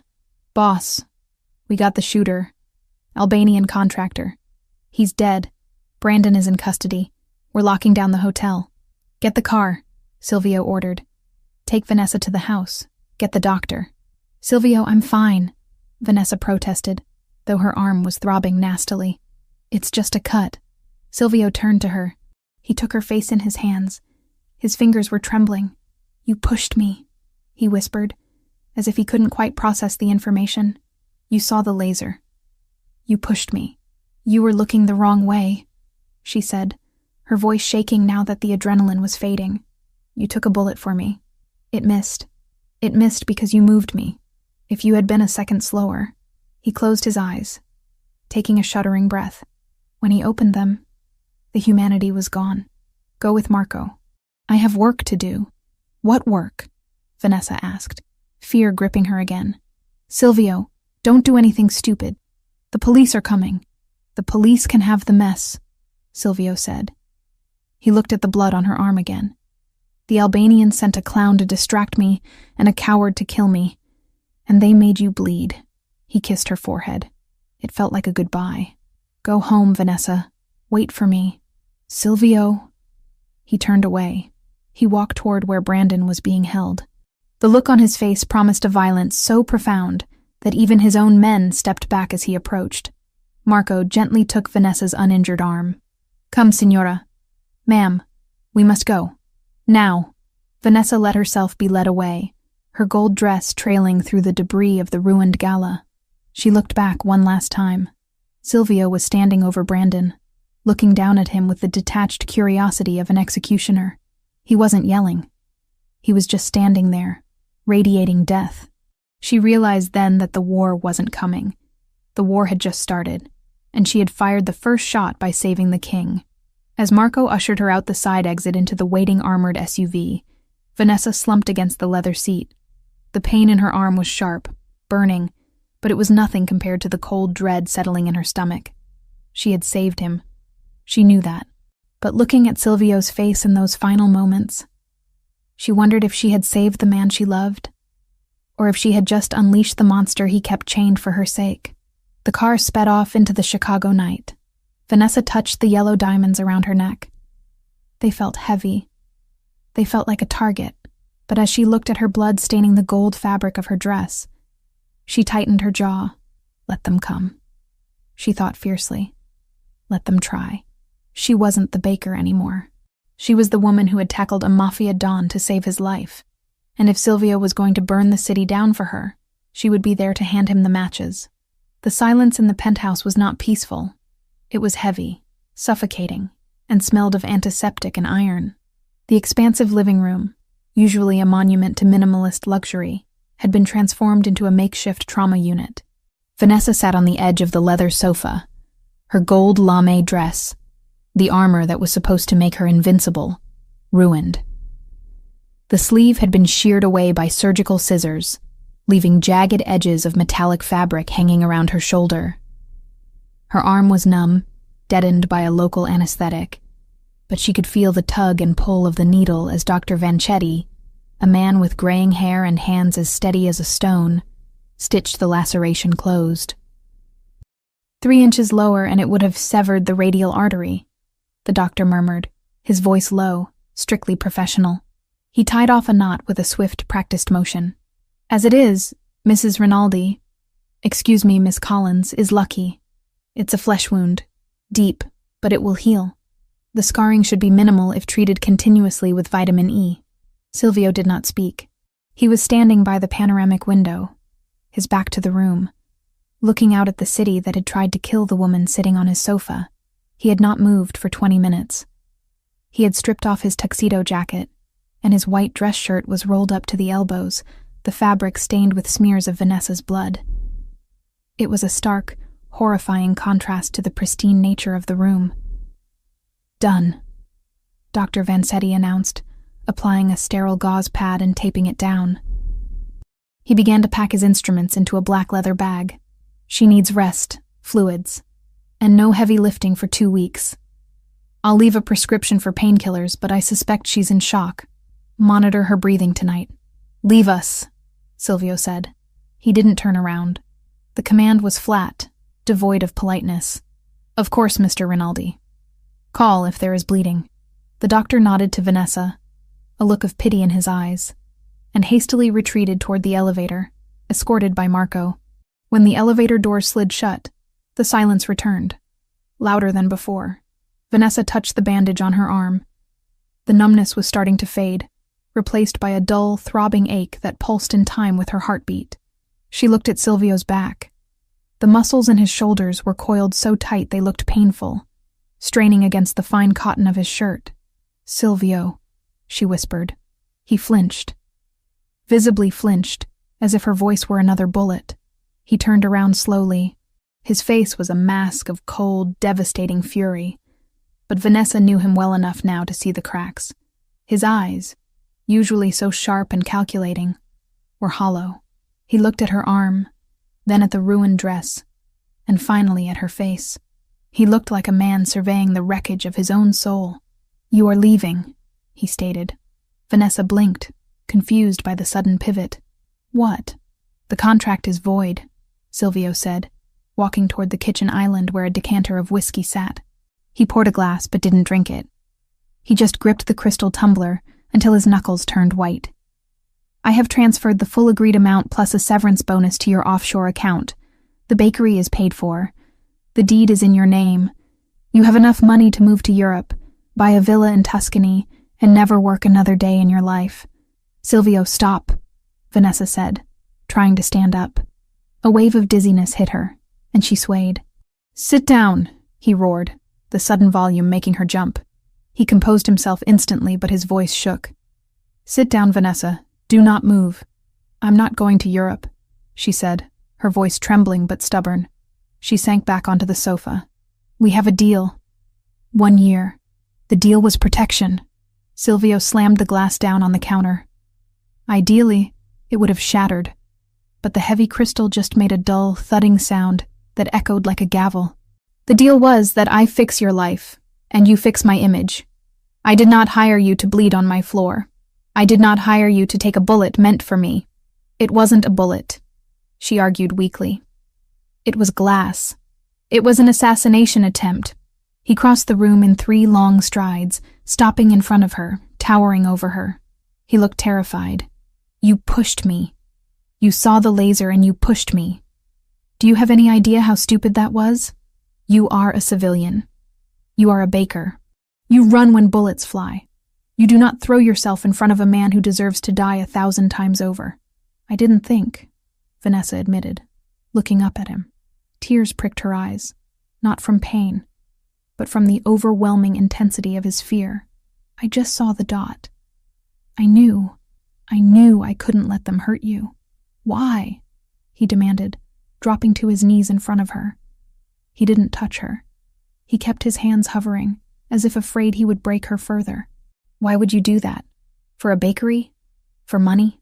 "No," Vanessa whispered. She reached out with her good hand and touched his face. His skin was cold, his jaw rough with evening stubble. "You know why, Silvio? I told you at the gala. I didn't do it for the contract. I did it because I choose you. I choose the monster." Silvio closed his eyes, leaning his face into her palm. He let out a shuddering breath that sounded like a sob trapped in his chest. "You are a fool, a beautiful, reckless fool. I cannot protect you, Vanessa. I thought I could. I built this fortress. I hired the army. And still, they touched you. My arrogance almost got you killed. But I'm alive," she said firmly. "And you're alive. That's what matters. We're still here." He opened his eyes. The brown irises were almost black, swirling with a darkness she had never seen before. It wasn't fear anymore. It was resolution. "Yes," he said softly. "We are here, but they are still out there." He stood up, pulling away from her touch. The moment of vulnerability vanished, replaced by the icy armor of the boss. He walked to the hallway closet and pulled out a fresh black coat. He checked the magazine of his pistol, the metallic click-clack of the slide sounding obscene in the quiet room. "Where are you going?" Vanessa asked, panic rising in her chest. She pushed herself up, ignoring the dizziness. "Silvio, the police are all over the city. You can't go out there." "The police are busy processing the crime scene at the hotel," Silvio said calmly. He holstered the weapon. "And Brandon is in a holding cell at the precinct. But the Albanians are waiting to see if they succeeded." "Silvio, please," she begged, moving toward him. Her legs felt heavy. "Don't go. Stay here. Let the police handle it." "The police collect evidence, Vanessa. I collect debts." He stopped at the door and turned to her. His expression was unreadable, a mixture of love and lethal intent. "Marco is outside the door. He has orders to let no one in, not even God himself. You will take the pills the doctor left. You will sleep, and when you wake up, The world will be clean. Silvio, she cried out as he opened the door. He paused. I love you, Vanessa. That is why I have to finish this. The door clicked shut. The lock engaged with a heavy thud. Vanessa was alone in the glass cage, the scent of her own blood still lingering in the air. The warehouse district on the south side of Chicago was a graveyard of industry. Rusted skeletons of old factories loomed against the night sky, their broken windows like hollow eyes staring out at the river. The wind howled through the alleyways, carrying the smell of rot and gasoline. Inside Warehouse 4B, the atmosphere was frozen. A single industrial light hung from the ceiling, casting a harsh, yellow cone of light onto the concrete floor.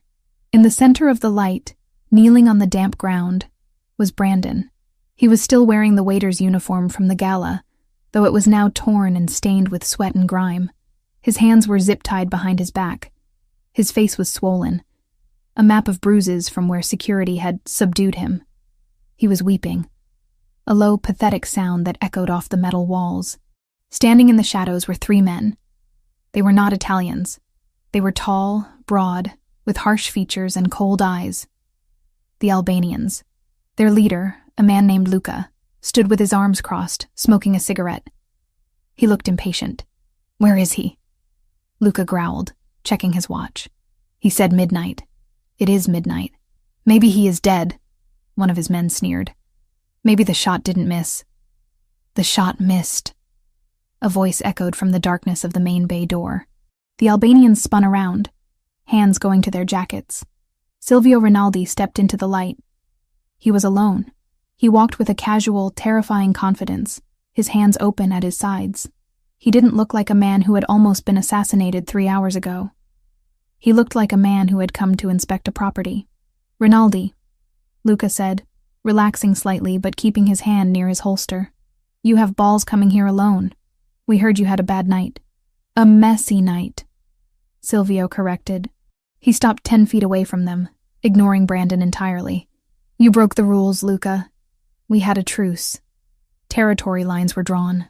Business changes. Luca shrugged, dropping his cigarette and crushing it under his boot. You were getting too strong. The construction contracts. The unions. You were squeezing us out. And then you marry the baker? We thought you had gone soft. Distracted. Distracted. Silvio repeated the word, tasting it.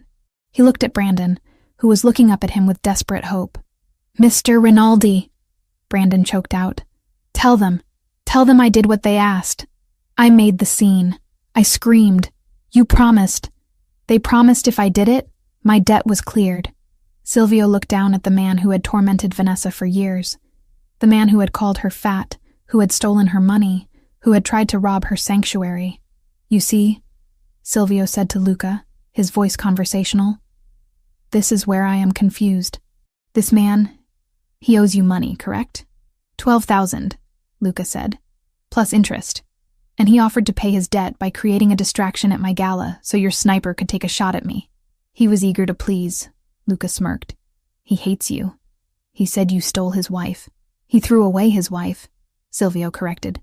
I found her. Silvio took a step closer to Brandon. Brandon flinched, expecting a kick. I pulled some strings at the precinct, Silvio said to Brandon. I made sure the charges stuck. Every report, every signature, every photograph. Then my lawyers arranged your release just long enough for tonight. I needed you walking into my ballroom in a uniform, thinking you were clever. I brought you here. Thank you. Brandon sobbed, relief washing over his face. Oh God, thank you. I knew you were reasonable. I'll leave town. I swear I'll never see her again. I know you won't, Silvio said. He turned back to Luca. Here's the deal. I am a businessman. I believe in paying debts. This man owes you money. He is yours. Take him. Do what you want with him. Consider his debt transferred. Brandon's eyes went wide. What? No, you can't. Luca laughed, a harsh barking sound. You brought him to us? As a gift? As a payment, Silvio said. For the bullet. You are a cold bastard, Rinaldi. Luca grinned, motioning for his men to grab Brandon. I like that. Maybe we can renegotiate the territory after all. You give us the docks. We forget this happened. Two Albanians grabbed Brandon by the arms. He screamed, thrashing against them. Silvio, please. She loves me. Vanessa loves me. She won't forgive you. Silvio didn't blink. She despises you. You are a ghost, Brandon. As the men dragged Brandon toward the back exit, Luca stepped forward, extending a hand. So, we are good? No more war? Silvio looked at the extended hand. Then he looked at Luca's eyes. You misunderstand, Silvio said softly. What? I gave you Brandon because he is trash, and trash belongs in the dump, Silvio said. He unbuttoned his coat. But you fired a weapon into a room where my wife was standing. You made her bleed. Luca's smile faltered. He saw the shift in Silvio's eyes, the total absence of humanity. He reached for his gun. He was too slow. Silvio drew his weapon with a speed that blurred in the yellow light. Bang, bang. 2 shots. Center mass. Luca crumpled backward, a look of shock frozen on his face. The 2 men holding Brandon dropped him and reached for their weapons. Silvio didn't seek cover. He walked forward, firing with rhythmic precision. Bang! The man on the left fell. Bang! The man on the right spun around, clutching his shoulder, and Silvio finished him with a second shot to the head. Silence returned to the warehouse, broken only by Brandon's hyperventilating sobs. Silvio stood over the bodies. He checked them, kicking the guns away. Then he turned to Brandon, who was curled in a fetal position on the floor, surrounded by corpses. Please, Brandon whispered. Please don't kill me. Silvio holstered his gun. He adjusted his cuffs. I told you, Silvio said, his voice echoing in the vast space. I am not going to kill you. I gave you to them. They are dead now, but your debt remains. He walked toward the exit. Wait, Brandon screamed. You can't leave me here. The police. The bodies. They'll think I did it. I'm the only one alive. Silvio paused at the door. He didn't look back. Exactly, Silvio said. The police will find a drug deal gone wrong. 3 dead Albanian mobsters. And 1 man holding the bag, with his fingerprints all over the scene and a motive a mile wide. You won't go to jail for robbery, Brandon. You're going to prison for triple homicide. You'll never see daylight again. Silvio! Brandon screamed, his voice cracking into madness. Silvio! Silvio walked out into the cold Chicago night. He took out his phone and dialed a number. Detective, Silvio said calmly. I have an anonymous tip about a shooting at the old shipyard warehouse. Yes, it sounds like a gang dispute. You might want to hurry. He hung up. He tossed the burner phone into the river. He looked at his hands. There was no blood on them, but he could feel the weight of the souls he had just dispatched. He didn't care about the Albanians. He didn't care about Brandon. He only cared about the drop of blood on the gold dress. He got into his car. Home, he told the driver. The sun was rising over Lake Michigan, painting the sky in bruises of purple and orange. The light filtered through the sheer curtains of the guest bedroom. No, her bedroom. Vanessa woke up slowly. The first thing she felt was the throbbing in her arm. The second was a wave of nausea so potent it made the room spin. She bolted upright, ignoring the pain in her arm, and scrambled to the ensuite bathroom. She barely made it to the toilet before her stomach emptied itself. She knelt there on the cold tiles, shivering, heaving until there was nothing left. She flushed the toilet and slumped back against the wall, wiping her mouth with a trembling hand. Flu, she whispered to herself. It's just the flu, or shock, but deep down, in a quiet, instinctual part of her brain, she knew it wasn't the flu. She counted the days in her head.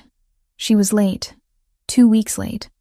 With everything happening, the contract, the fire, the gala, she hadn't even noticed. Vanessa, Silvio's voice came from the bedroom. It was rough, tired. In here, she croaked. Silvio appeared in the doorway. He had showered. His hair was damp, and he was wearing gray sweatpants and a white t-shirt. He looked human, vulnerable. He saw her on the floor and was at her side in an instant. Are you sick? Is it the wound? Is it an infection? He reached for her forehead, his hand cool against her skin. I'm okay, she said, leaning into his touch. Just my stomach. Nerves, I think. Silvio helped her stand up. He led her back to the bed, tucking her in against the pillows.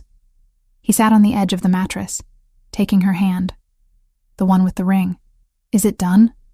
Vanessa asked, searching his face. Silvio nodded. It is done. The Albanians will not bother us again. Their organization has been dismantled. And Brandon? She asked. It was a whisper.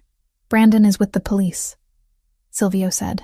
He didn't smile, but there was a grim satisfaction in his eyes.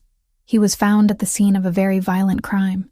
He will be spending the rest of his life in maximum security. He can never hurt you again. Vanessa let out a breath she felt like she had been holding for years.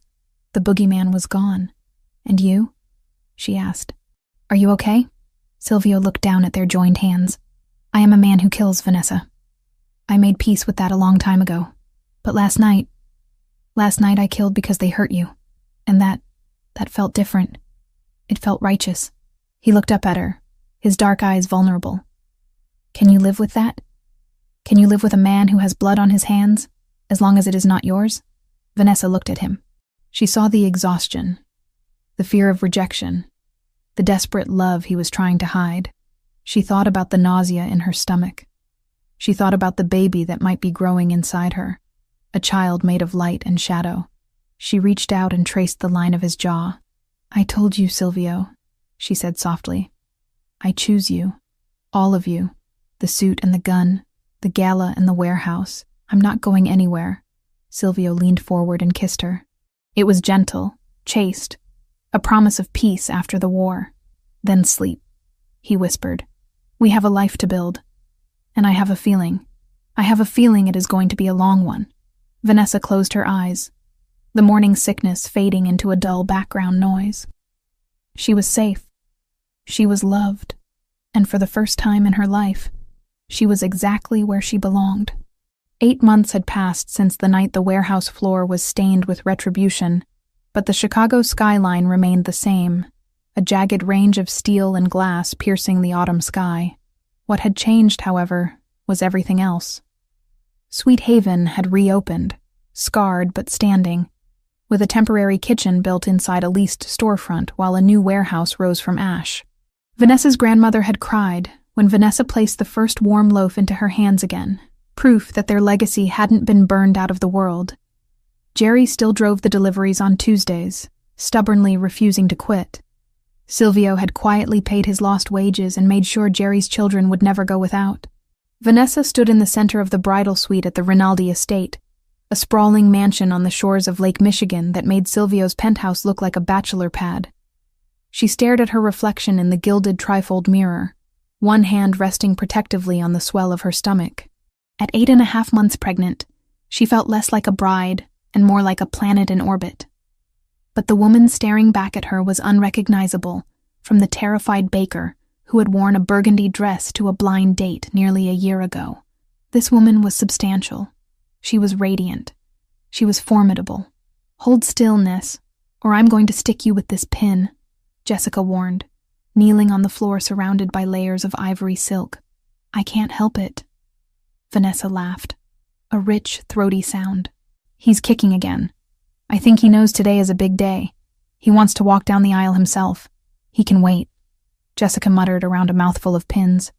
She stood up, smoothing the skirt of the custom gown. There, perfect. Look at you. Vanessa looked. The dress was a masterpiece of engineering and art, designed specifically to accommodate her heavily pregnant form without hiding it. It wasn't a tent. It was a celebration. The bodice was encrusted with thousands of tiny pearls that transitioned into a flowing silk skirt that draped over her bump like water over a stone. The neckline was deep, framing the yellow diamond necklace, the collar, as Silvio called it, that she hadn't taken off since the gala. It fits, Vanessa whispered. Of course it fits, Jessica said, stepping back to admire her handiwork. It was made for you. Just like this life. Jessica walked over to the side table and poured 2 glasses of sparkling cider. She handed one to Vanessa. To the CEO of Sweet Haven Enterprises. Vanessa took the glass, shaking her head. I still can't believe we opened the third location last week. The numbers from the franchise in the Loop are insane, Jess. You're a genius manager. I just organized what you built, Jessica corrected, her eyes shining with genuine pride. You created the recipes. You created the soul of the place. I just make sure the trucks run on time, and the money gets counted. Speaking of trucks, did you see the new delivery fleet? The logo looks amazing. I saw them. Vanessa smiled. Silvio insisted on armoring them, didn't he? The suspension looks heavy. He says it's for potholes. Jessica smirked. But we both know those croissant vans could survive a tactical strike. He doesn't take chances with you or your business anymore. No, Vanessa agreed softly, rubbing her thumb over the condensation on the glass. He doesn't. The door to the suite opened without a knock. Jessica spun around, ready to scold whoever was interrupting. But the words died in her throat. Silvio Rinaldi stood in the doorway. He was breathtaking. He wore a tuxedo of midnight blue, so dark it appeared black, with a velvet lapel that caught the light. His hair was trimmed sharp, his jaw freshly shaven, and he carried himself with the regal, predatory grace of a king entering his court. But it was his eyes, those dark, intense eyes, that sucked the air out of the room.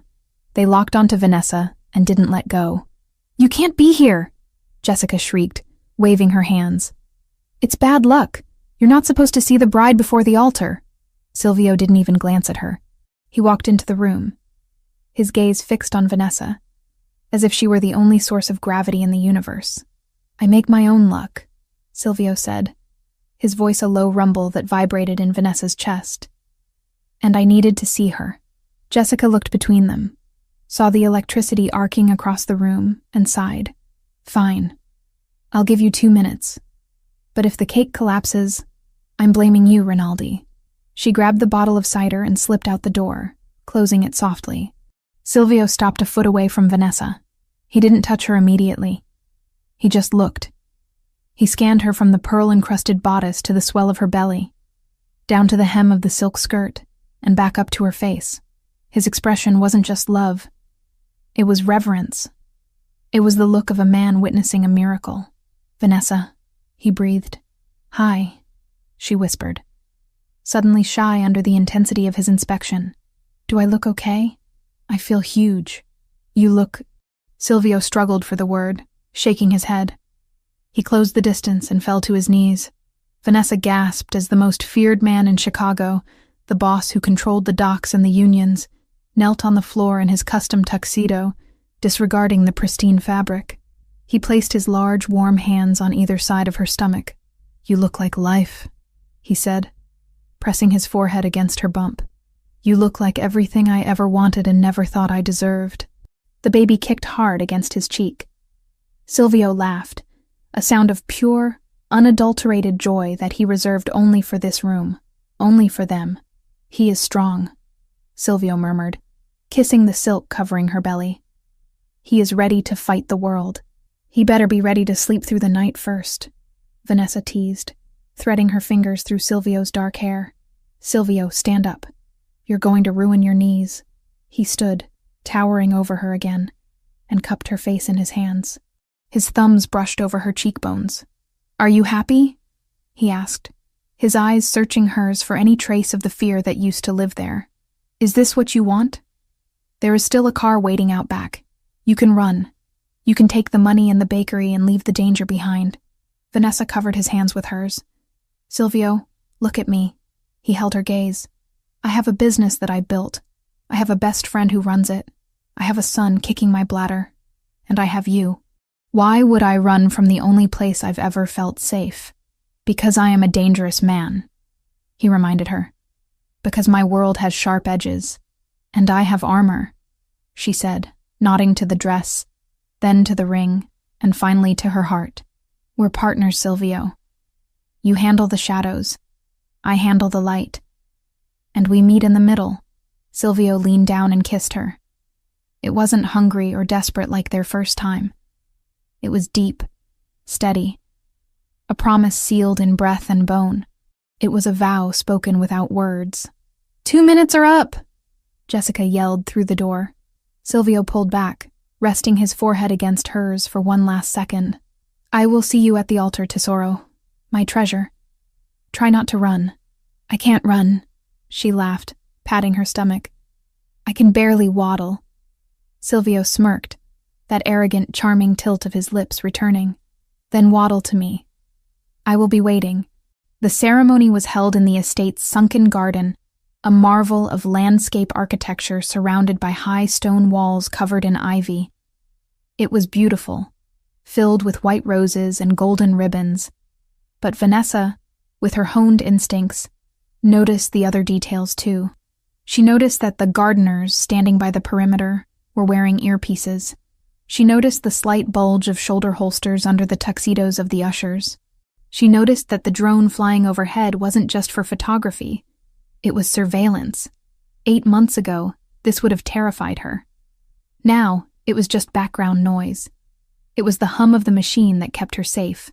The autumn air was crisp, carrying the scent of burning leaves in Lake Michigan. The string quartet began to play a slow, haunting version of Can't Help Falling in Love. The guests stood. There were hundreds of them. Politicians, business tycoons, associates from the family, and the entire staff of Sweet Haven Bakery, who had been given the day off and flown in on a private charter.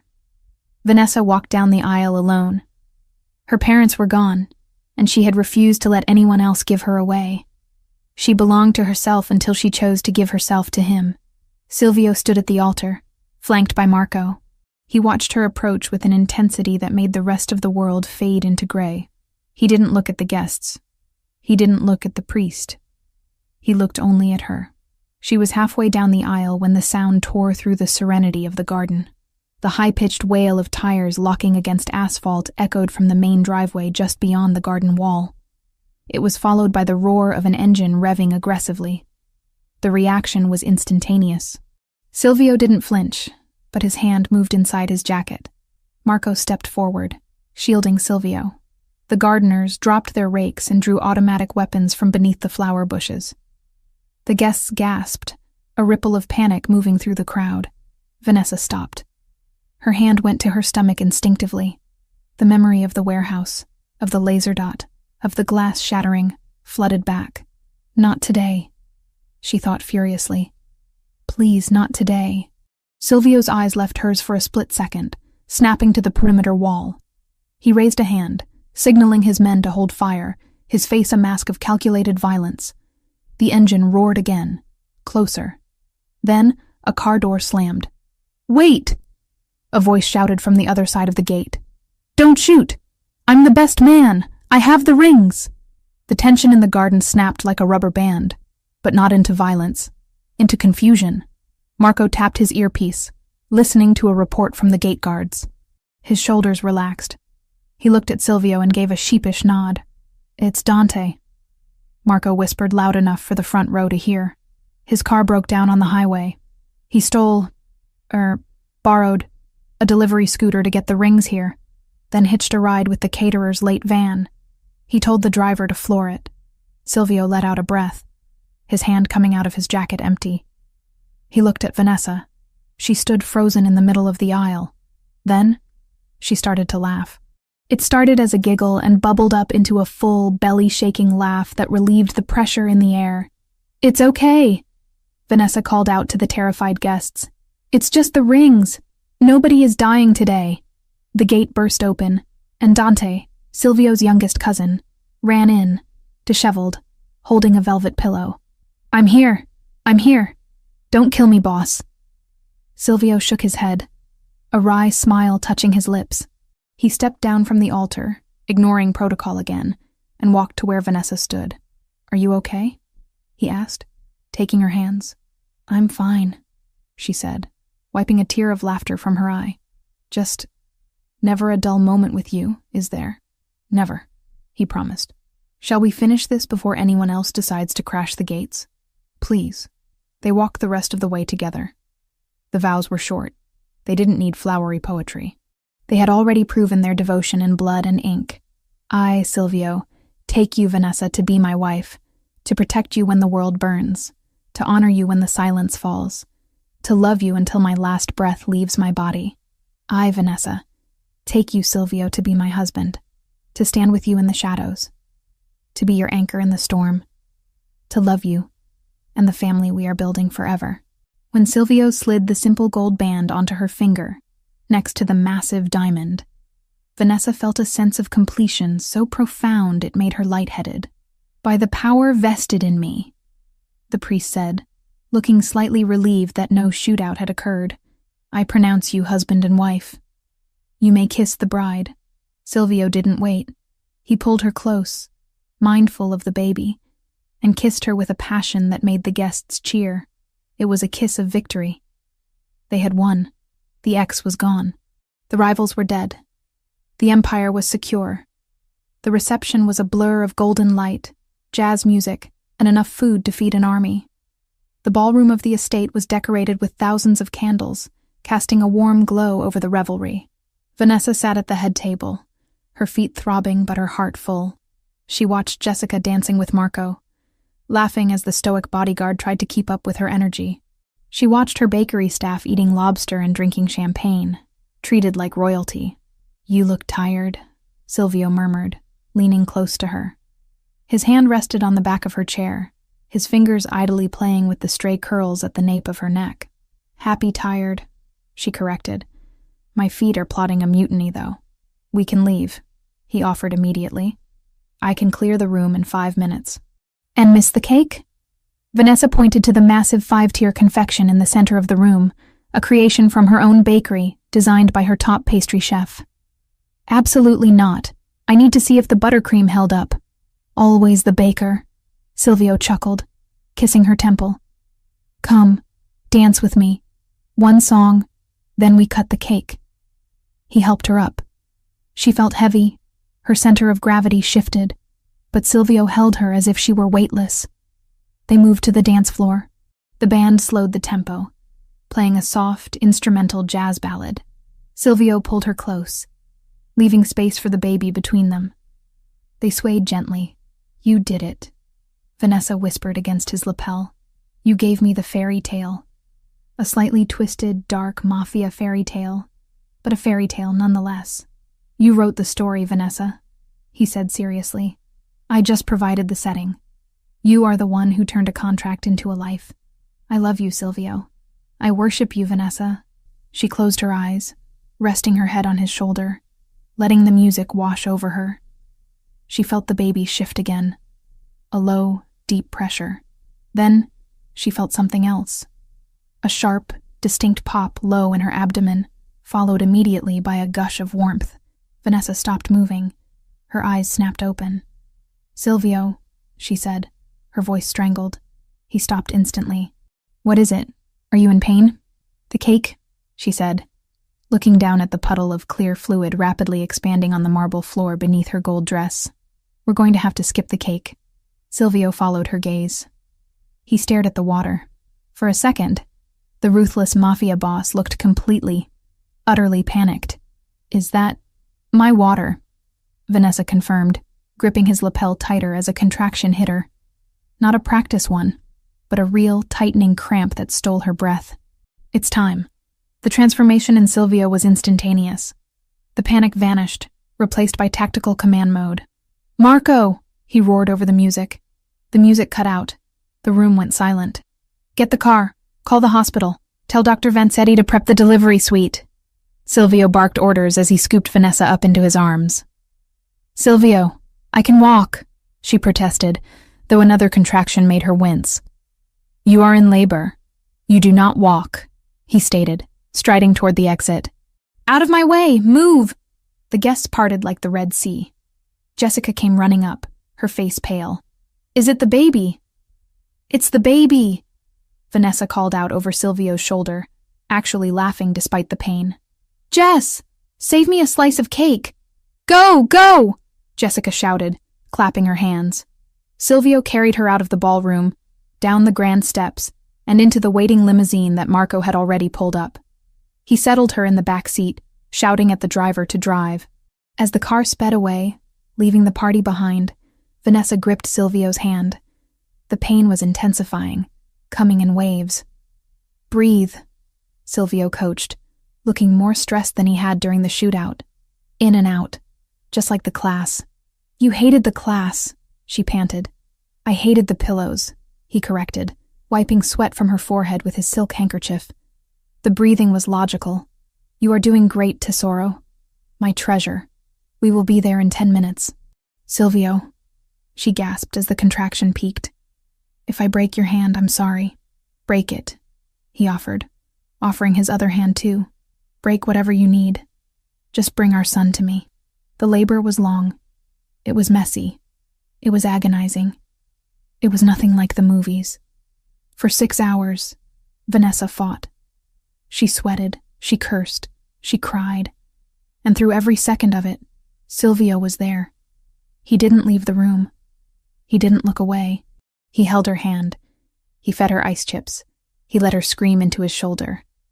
He was her anchor in the storm of biology that was taking over her body.